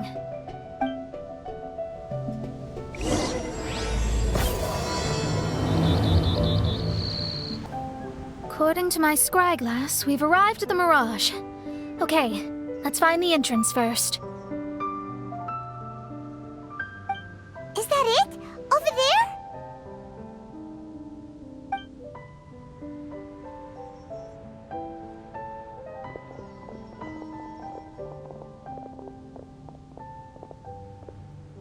Huh. This looks like some kind of pool.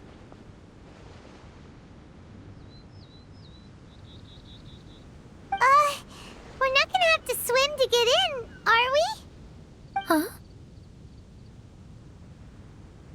Wait, do we have a non-swimmer among us? No, I don't think that's the real problem here. Someone's scared, huh? Well then, I'll go first. And there she goes. She's gonna show off her oh-so-perfect swimming skills now. Please be mindful of your wording, Main Fräulein. Oh, right. See you later. Whoa! Mona dived right into the pool and disappeared! Let's catch up with her.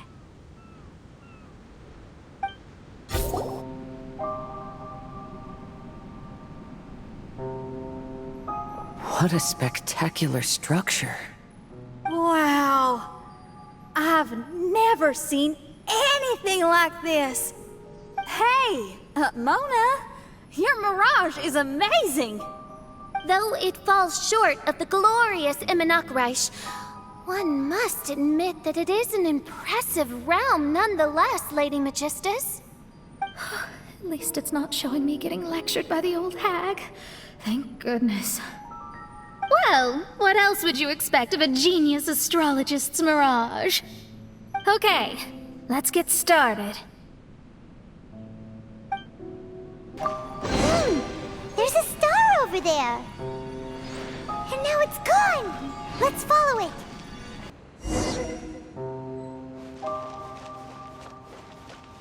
I've always been very proud of my talent in astrology. What in the... Is that my voice? I believe that astrology is a valuable discipline and that it is capable of revealing the inner workings of this universe. Oh, that's me talking to myself. When people discovered I could perform divination, they began to bombard me with inquiries. When is my missing son going to be found? Do they love me or not? Will I ever recover? Being the honest person I am, I told them exactly what I saw through the scry glass. Though honesty may bring about resentment, I couldn't lie in the face of such a noble art. Astrology is a scam. That's insane. Can you please leave me alone now? I need some space. It felt as if I was being stabbed with razor-sharp knives formed by their disappointment. I could see the future, yet I felt miserable, as if I'd fallen into an abyss. Lady Magistus, this is heartbreaking. Please don't try to comfort me. It'll only make me feel embarrassed. Come on, you don't need to pretend in front of us. You need a hug. No. That was really how I felt back when I first started out in astrology, but I've matured now. I'm no longer so easily swayed by random people's opinions. Who would have thought? Even Magistus, the court archmage, was not spared of vexatious times in her career. It must have been difficult to be misunderstood by others. I'm glad that you were able to move past that. Actually, there are many who have given up astrology due to similar circumstances. But I am a genius, so it's only fair that I'm able to accomplish what others cannot. It's pretty inspiring to hear you say all that in an amazing place like this. Yes, good. Keep going. Sorry to interrupt, but the door is that way.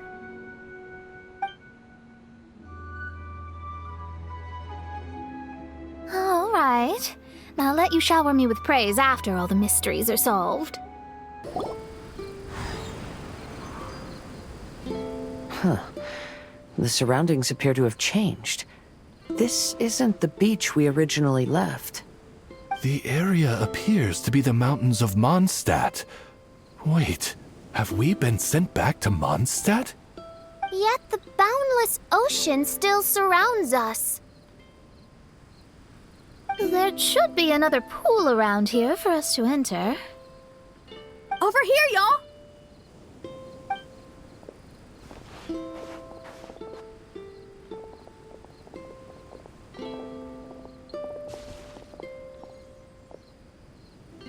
Huh? Why isn't it letting us enter? Oh, something seems to be floating on the water there. Is it a painting? Or what is it? It seems to be hinting at a specific place. It is anticipating that the Prinzessin would guide her loyal followers to the location that has been chosen by fate. Why is it always you that has to take the lead? Whatever, doesn't matter. Let's just find this place first. Look! There's another star! Let's follow it! Astrology reveals the truth unreservedly. But not everyone is willing to accept their fate, no matter. Running into difficulties is part of practicing the craft. I must also become stronger myself in order to convince people. I once met an adventurer on a mountain who also happened to be picking fruits. He was even kind enough to share some with me, so in return, I agreed to perform a divination for him. The results were terrifying. I advised him to give up adventuring as soon as possible, otherwise he could meet his end within the next 2 years. He fell silent for a while. Surprisingly, he didn't doubt the results of my divination like others had, but he looked quite perplexed. Even so, I have to keep going. Adventurers can't just give up in the face of hardship. With that, he picked up his pack and headed for the peak. However, try as I might, I could never forget that incident. Why is that? Oh, we're back again. So, Mona, is that adventurer dead now? That was the only time I ever saw him, and that was more than 3 years ago, which means he's no longer alive.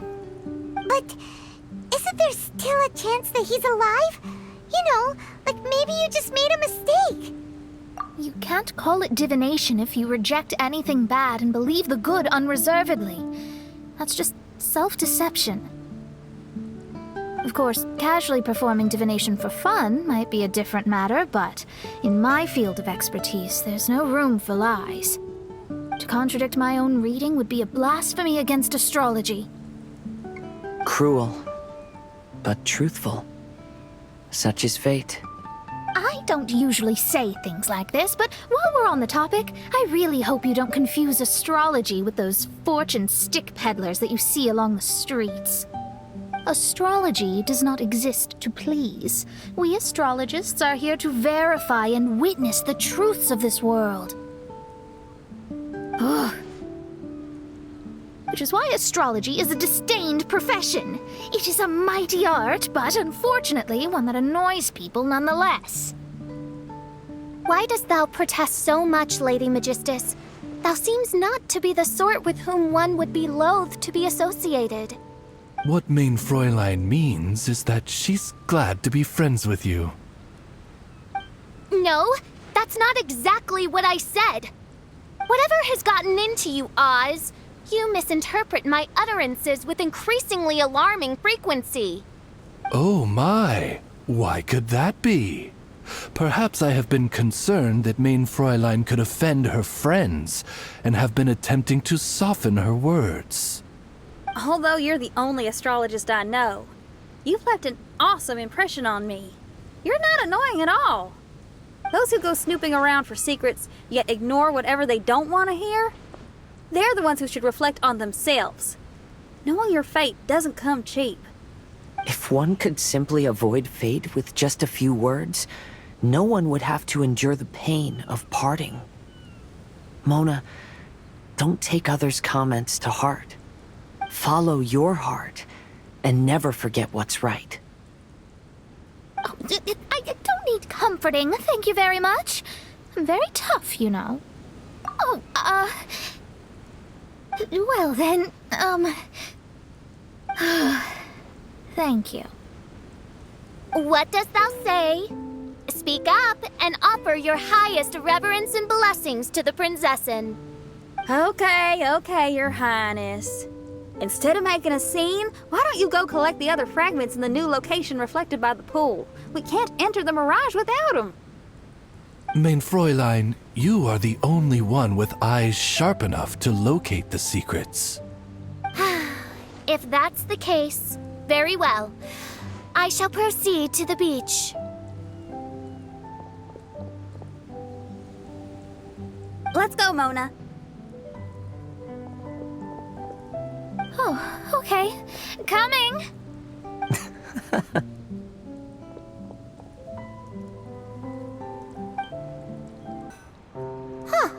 We've returned here once more.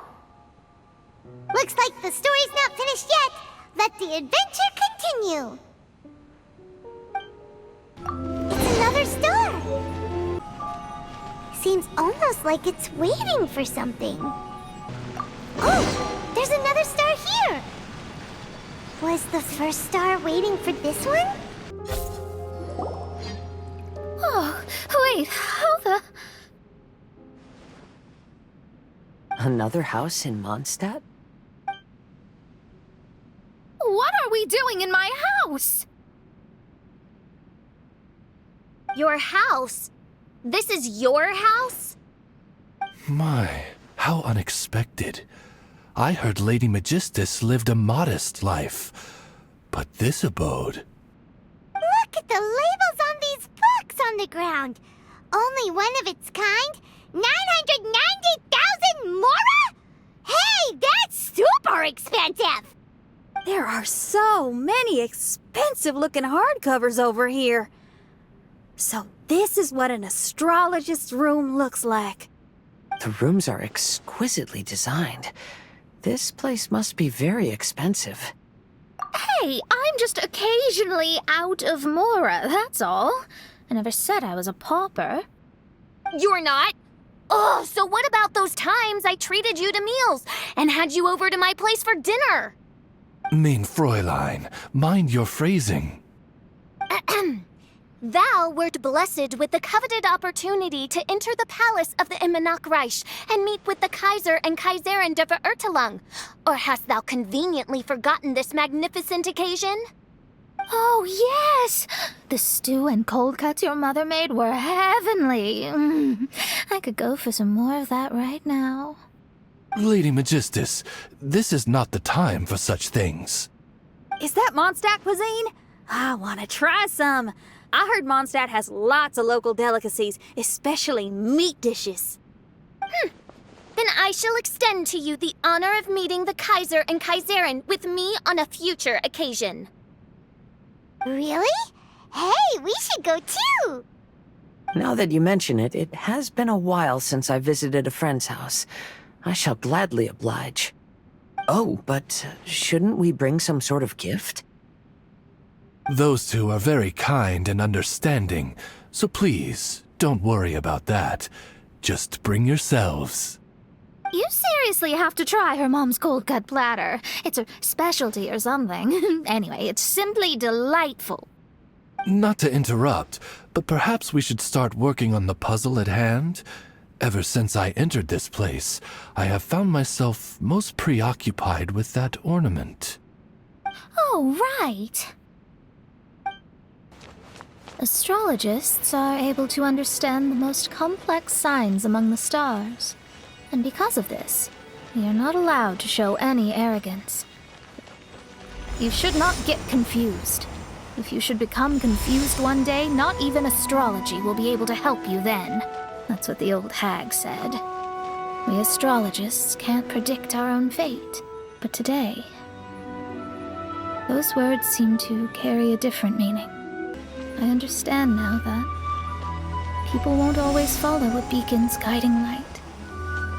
Even though the way forward may be dark and dangerous, they will still resolutely forge ahead. Fate is called such precisely because it cannot be altered or reversed. I understand the governing laws of the universe and have glimpsed secrets between heaven and earth. Observing it is enough for me. There's no need to force it to change. There are no perfect legends and no heroes that can save everyone. Instead of dwelling on my helplessness, what I should do is seize my own destiny.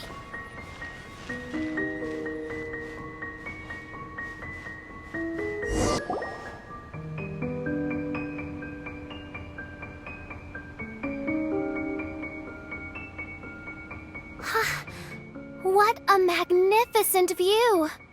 Lady Magistus, I believe this is the firmest evidence yet of your immense genius.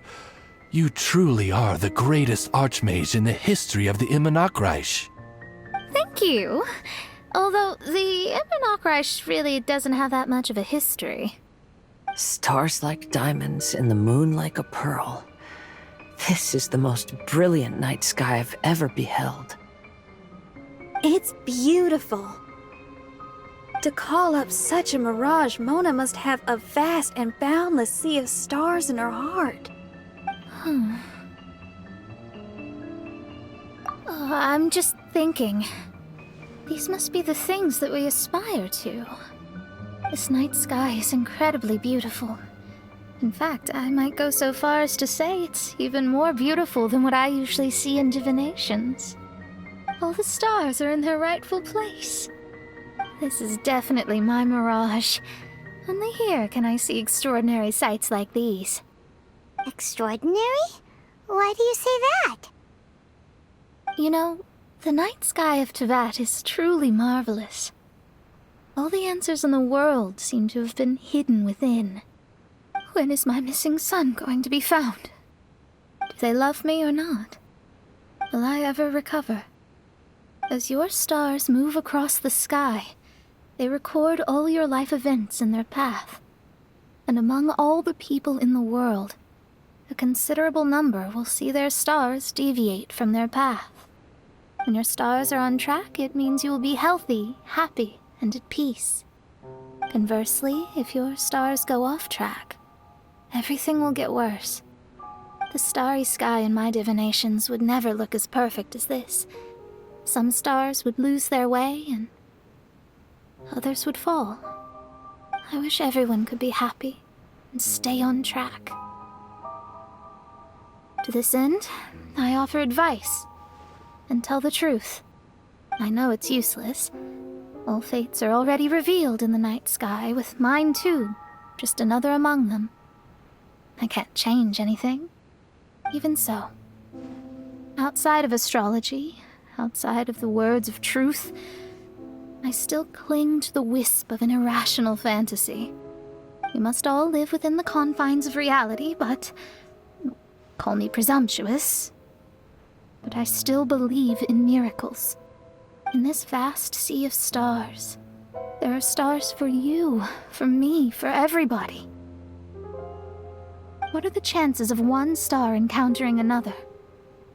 Are these encounters not the most wonderful miracles in all of destiny? I don't know. But within Teyvat, the stars in the sky will always have a place for us. Even if astrology is resolutely rational, fate remains arbitrary, cruel, but romantic.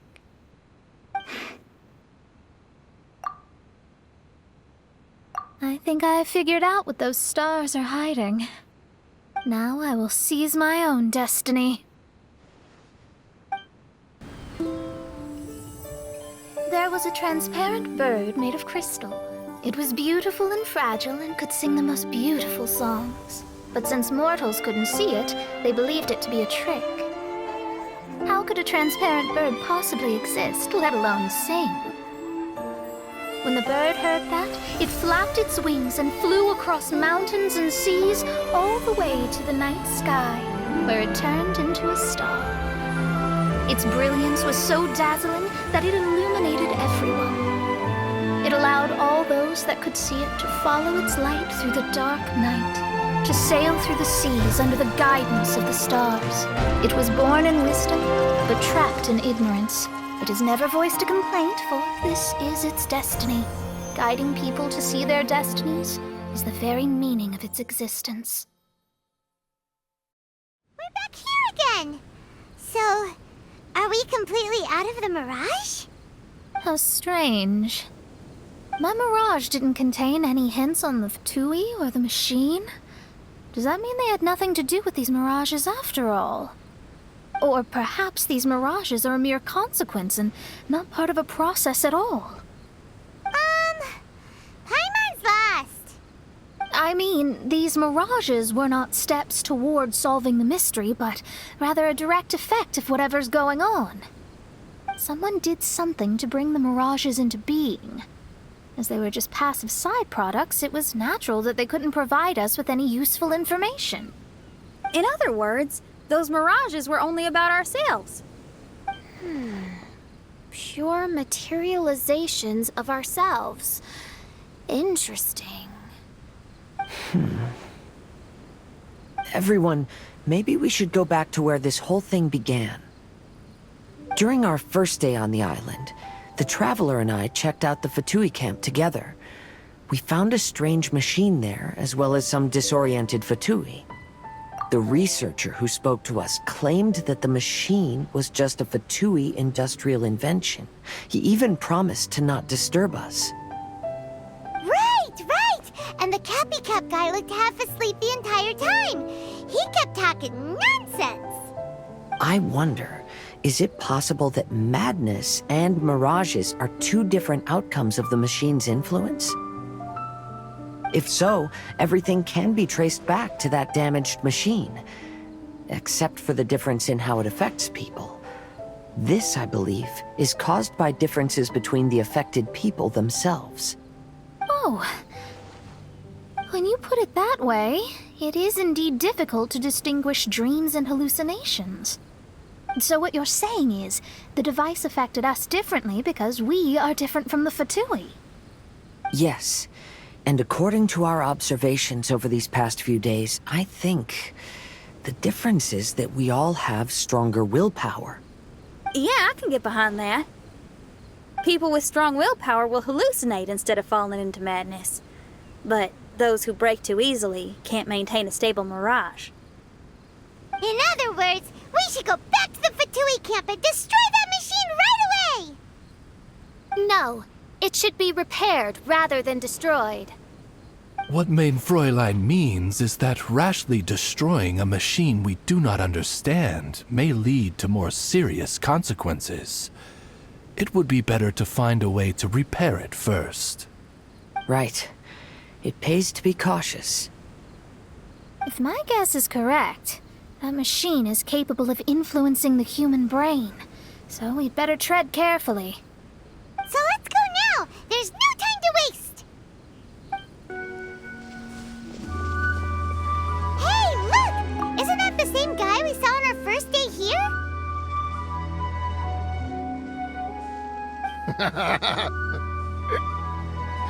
Everyone's gone crazy. Everyone should get out of here. Well, they'll never wake up. But I was right, my precious. You are invincible. Precious? What's his precious? A miracle machine. Definitely not impossible. I think he's referring to that machine. What a drunkard. Oh, goodness. The smell of alcohol. Mein Fräulein, please allow me to fan the fumes away with my wings. Oh, excellent. Please, fan them away for me, too.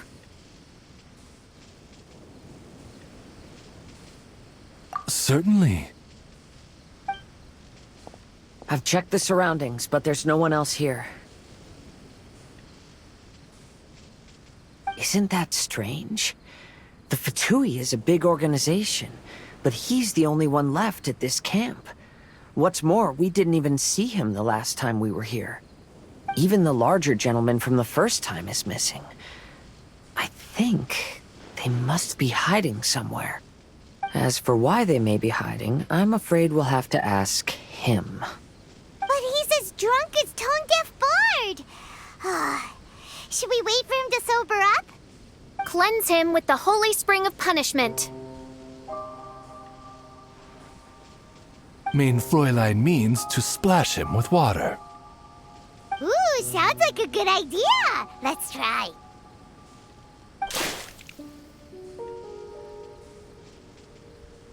Hey, he opened his eyes. Huh? Hey, are you one of the Fatui? Can you tell us what happened here and what that machine is for? Fatui? Ha! Fatui! Those blockheads from the administration will regret it now! That's what you get for rejecting my research and forcing me to conduct my research on this deserted island. My precious! My precious! Why is he crying? Looks like he has a lot of pent-up emotions. You mocked me! And my precious invention. You don't know anything about the future. Only my invention can help us conquer the world. Idiots. Such idiots. Ow! Don't hit me. I won't blow up the lab again. I'm sorry. I didn't mean to. This man's gone insane. There's no way we can communicate with him. He wasn't like this when we first met him. It looks like the effects have grown worse, to the point of driving him mad. My manuscript. My manuscript. Only that can save. Manuscript? Where is it? Don't yell at me. Don't yell at me. Fischl, don't yell at him. Then I'll... Let me try. Kind sir, look at me. Now, tell me, where did you hide your manuscript? No! No, don't force me to write a report! Go away! He's completely lost in his own imagination. Allow me.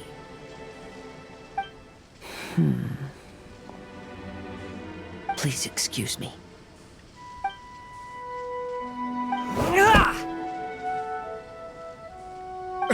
Oh! My butt! My brain is finally starting to work again. It's not a mushy mess anymore. Can you tell me where you put the manuscript? The manuscript. The manuscript is in the crack over there. Finally! Otherwise, I was gonna have to blast some of my loudest rock and roll in his ears. Kazuha hesitated for a long time before making a move. He's so nice. Everyone, let's search the stone cracks nearby for the manuscript.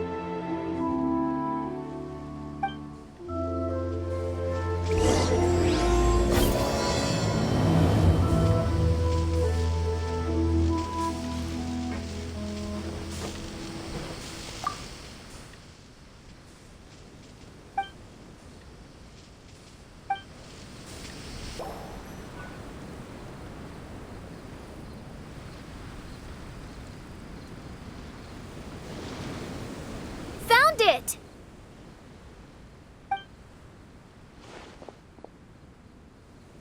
Congratulations! We found the key to solving the problem. Let me see.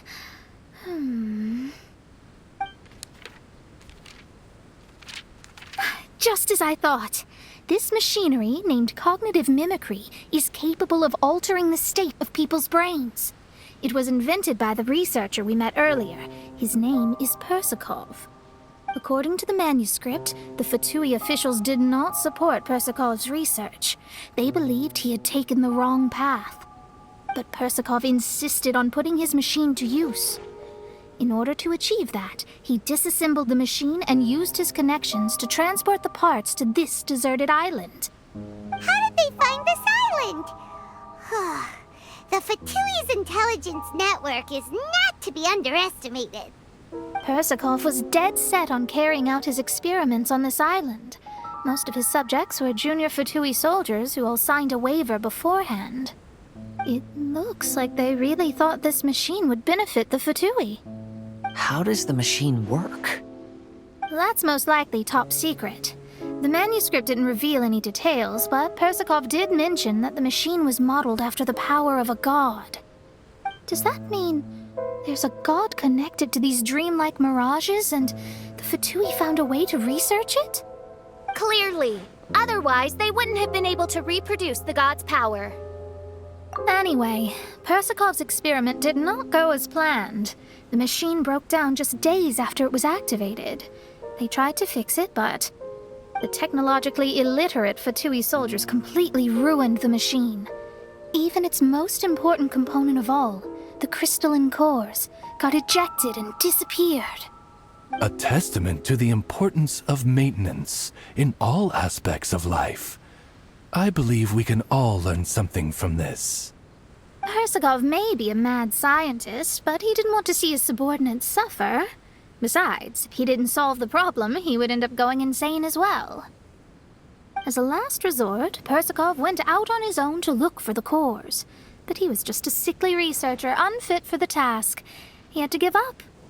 Then, Persakov went searching for the soldiers who had gone mad and strayed from the group, and took them to a hidden cave. I think that was where they were at the day we arrived on this island. Persakov was taking a strong Fatui soldier somewhere. Yes, it took Persakov all of his strength to get all the missing soldiers into the cave. He tried to snap them out of it with music and poetry, but nothing worked. We came here once, but there was no one around. Come to think of it, that must have been the day Persakov was busy gathering the soldiers into the cave. There's good news and bad news written on the last few pages. The good news is, Persakov managed to figure out the location of the crystalline cores by piecing together the snippets of information he could get from the delirious soldiers. The bad news is Persakov failed to revive them and eventually succumbed to the device's influence himself. The last few pages of the manuscript are just unintelligible drunken scribbles. It appears that the responsibility for this issue now falls to my retainers and I. There's a map in the manuscript. The markings should indicate the locations of the crystalline cores. We've got no choice but to find the crystalline cores now! This should be one of the crystalline cores mentioned in the manuscript. Oh, and here's the second one! We found all the crystalline cores! Let's put them back into the machine! We've inserted all of the crystalline cores, Mona! Is that all we needed to do? I think so. That's what the manuscript says, anyway. Let's give it some time. Hopefully it'll return to normal.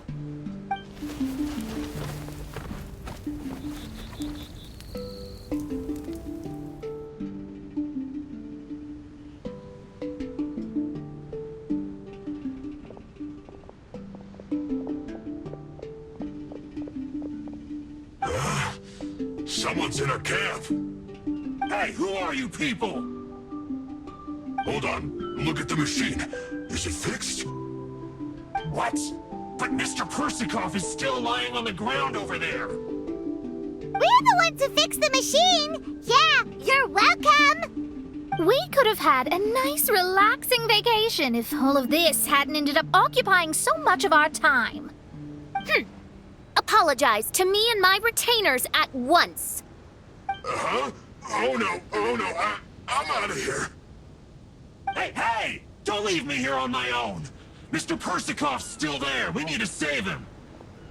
Those two definitely seem a little more lucid now. It looks like we succeeded.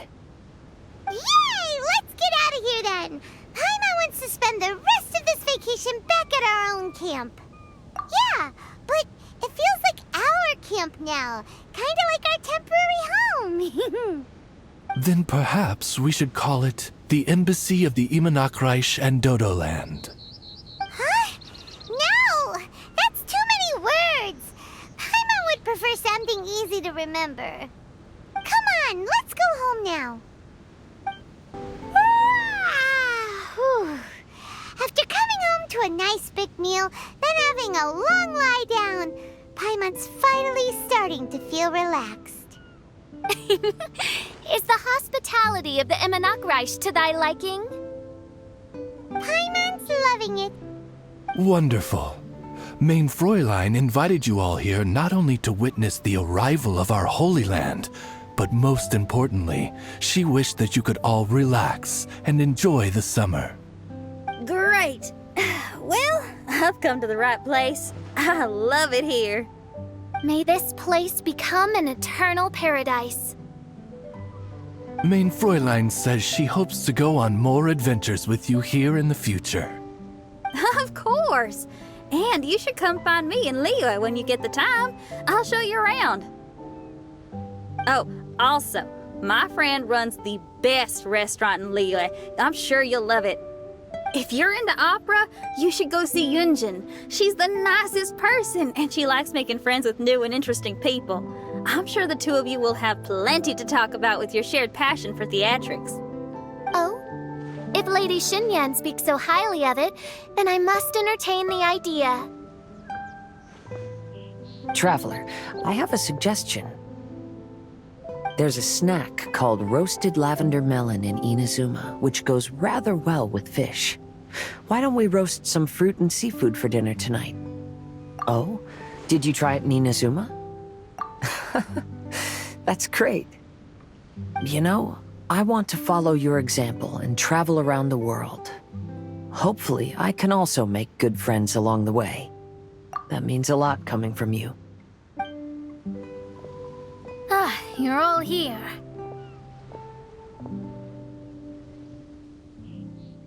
I've noticed an issue.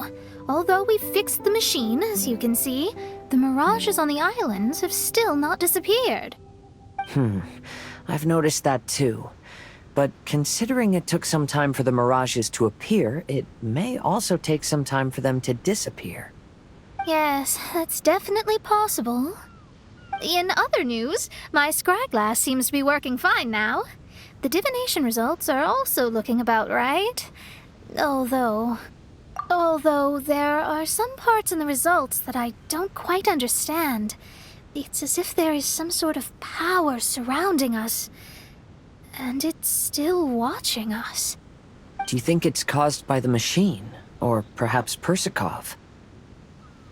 Sorry, I'm also not sure. All I know is that the power is not hostile at the moment. Whatever it is, it doesn't seem to harbor any ill will toward us.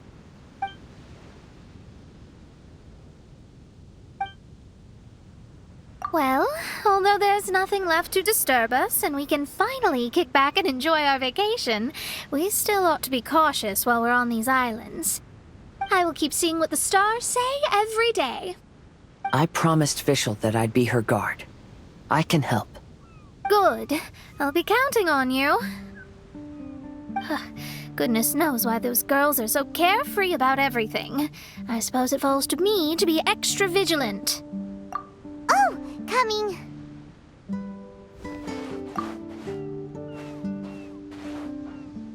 Oh, so we're gonna call the tone-deaf bard, right? Well, hello there, strangers. You finally called. I thought you were having so much fun that you'd completely forgotten about me. Nope. Oh, tone-deaf bard, a whole bunch of really strange things happened.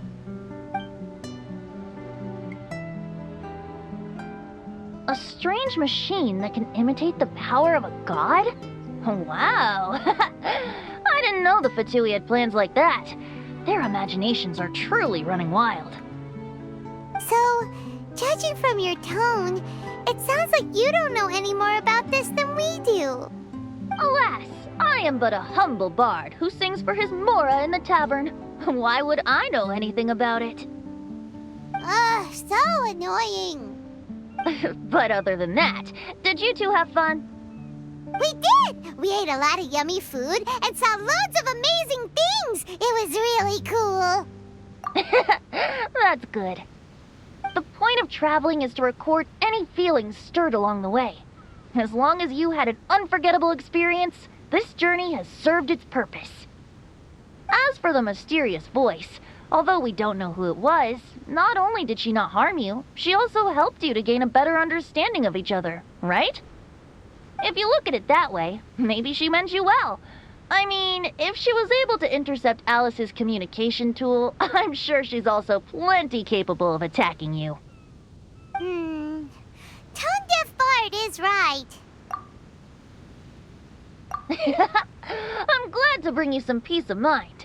Just enjoy your vacation to the fullest. And don't forget to tell me all about the marvelous mirages when you get back. I want to record all these beautiful memories and turn them into ballads. Every summer will become an unforgettable song. Then I'll just wait for your return. Happy vacationing! If Tone-deaf Bard thinks it's okay, then maybe there's nothing to worry about. After all, Tone-deaf Bard is still a god. We should probably trust him. Let's head back. We don't want to keep everyone waiting. Hold on. Didn't Fischl say earlier that she's going to catch some crabs? Oh, Paimon wants to go too! Now you have solved the mystery. Doesn't it make you feel happy? Satisfied? Don't worry, I won't hurt you. I'm just a little bird that sometimes flies by these islands, and am now watching you from far, far away. I just so happened to sense power here that has something to do with me. I was curious, so I landed on the beach to quietly watch everything that took place on these islands. It was fascinating. The ones who came here to work were so busy, and yet I still saw genuine smiles on their faces from time to time. And then all of you arrived later on, bringing your glorious dreamscapes and wonderful willpower. Your dreams are like the pure and delicate bubbles floating on the water. The more beautiful the illusion, the more it fascinates me. I'm not able to travel myself, but I do admire free spirits like yourself. So, I helped them design a little something for you all. I hope you liked it. As I said, I don't have an agenda. I'm just a little bird. I stopped here to admire your lives, joys, sorrows, and all. You are a special person with a unique and brilliant glow. I decided to communicate with you in this way because I'm really curious about you. There's no need to wonder about my name. Maybe one day in the future, we will meet in another place. When that time comes, I think you'll be able to recognize me. Hey, what are you doing? The crabs don't catch themselves!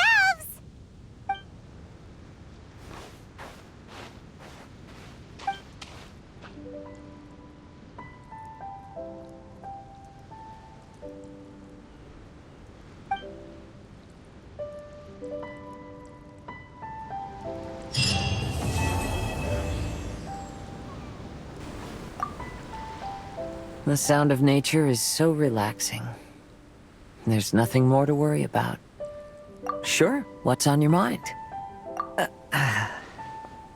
That was days ago. I'm surprised you still remember.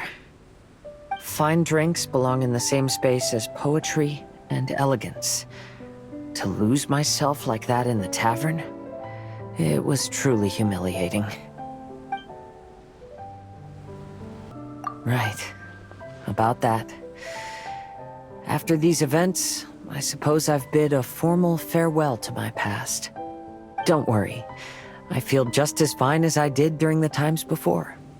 I am burdened by neither grief nor regret. I appreciate these twists of fate from the bottom of my heart. Thank you. Can I take it as a compliment? I'm so happy to have a friend like you. Let's shift our focus back to the scenery in front of us, and take a good look at the clouds and waves before we leave.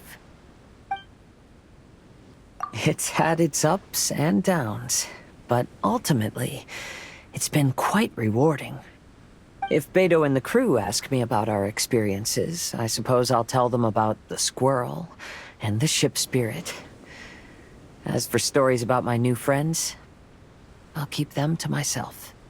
The end of every journey marks the beginning of a new adventure. I'm sure this is a feeling you are most familiar with. Keep moving forward. That's the important thing. Just like you, I have a lot of hope for the future. You must be tired from the past few days. Take a well-deserved rest.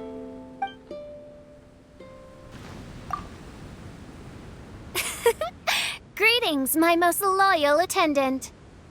Why, certainly. I bestow upon thee permission to ask any questions. Oh, you have witnessed the theater of the Holy Land? All right, out with it. Be liberal with your words of praise. It is a singular achievement in all the world. Mein Fräulein eagerly anticipates your comments. It is the sacred scripture of the Immernachtreich. It must never be allowed to fall into disrepair from a lack of upkeep. You'd better. In Mein Fräulein's mind, it is a treasured memento of this journey.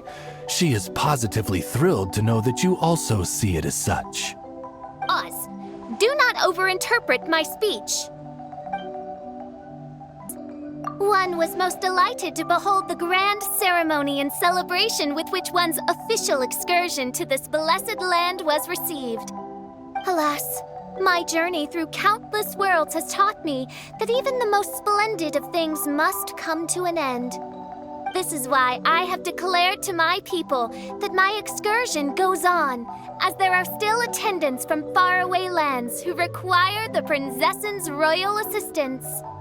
Mein Fräulein cried when she bade farewell to everyone. Oz, I told you. That was only because an insolent grain of sand rudely took refuge in my eyes.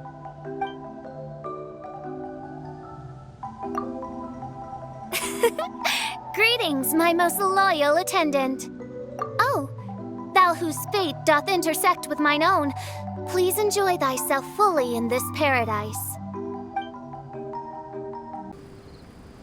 Is this the end of our vacation? Sure. Is there something you wanted to ask me? Oh, it's really quite frustrating. Lately, my scryglass has been acting up whenever something major occurs. It's as if it's deliberately trying to stop me from seeing how things will end. Hold on. I hope you didn't bring that up just to poke fun at me. Oh, I actually wanted to ask you as well. How did you feel when you saw that stretch of sky? Oh, really? Well, I am a genius astrologist after all. Of course my mirage was going to be magnificent. But I was so immersed in my thoughts at the time, I didn't realize how magnificent until I heard you speak. Yes, I know. It was on purpose, wasn't it? Although I'm only here because Fischl dragged me along, somewhere on the way, this turned into a wonderful summer. To bear witness and to defend everyone's destiny. That's exactly what I try to do. Thank you. You too, of course. You've done a lot here. I look forward to working with you again. I'm sure we will be even better partners. Is this the end of our vacation? Well, make sure to enjoy yourself before leaving this island.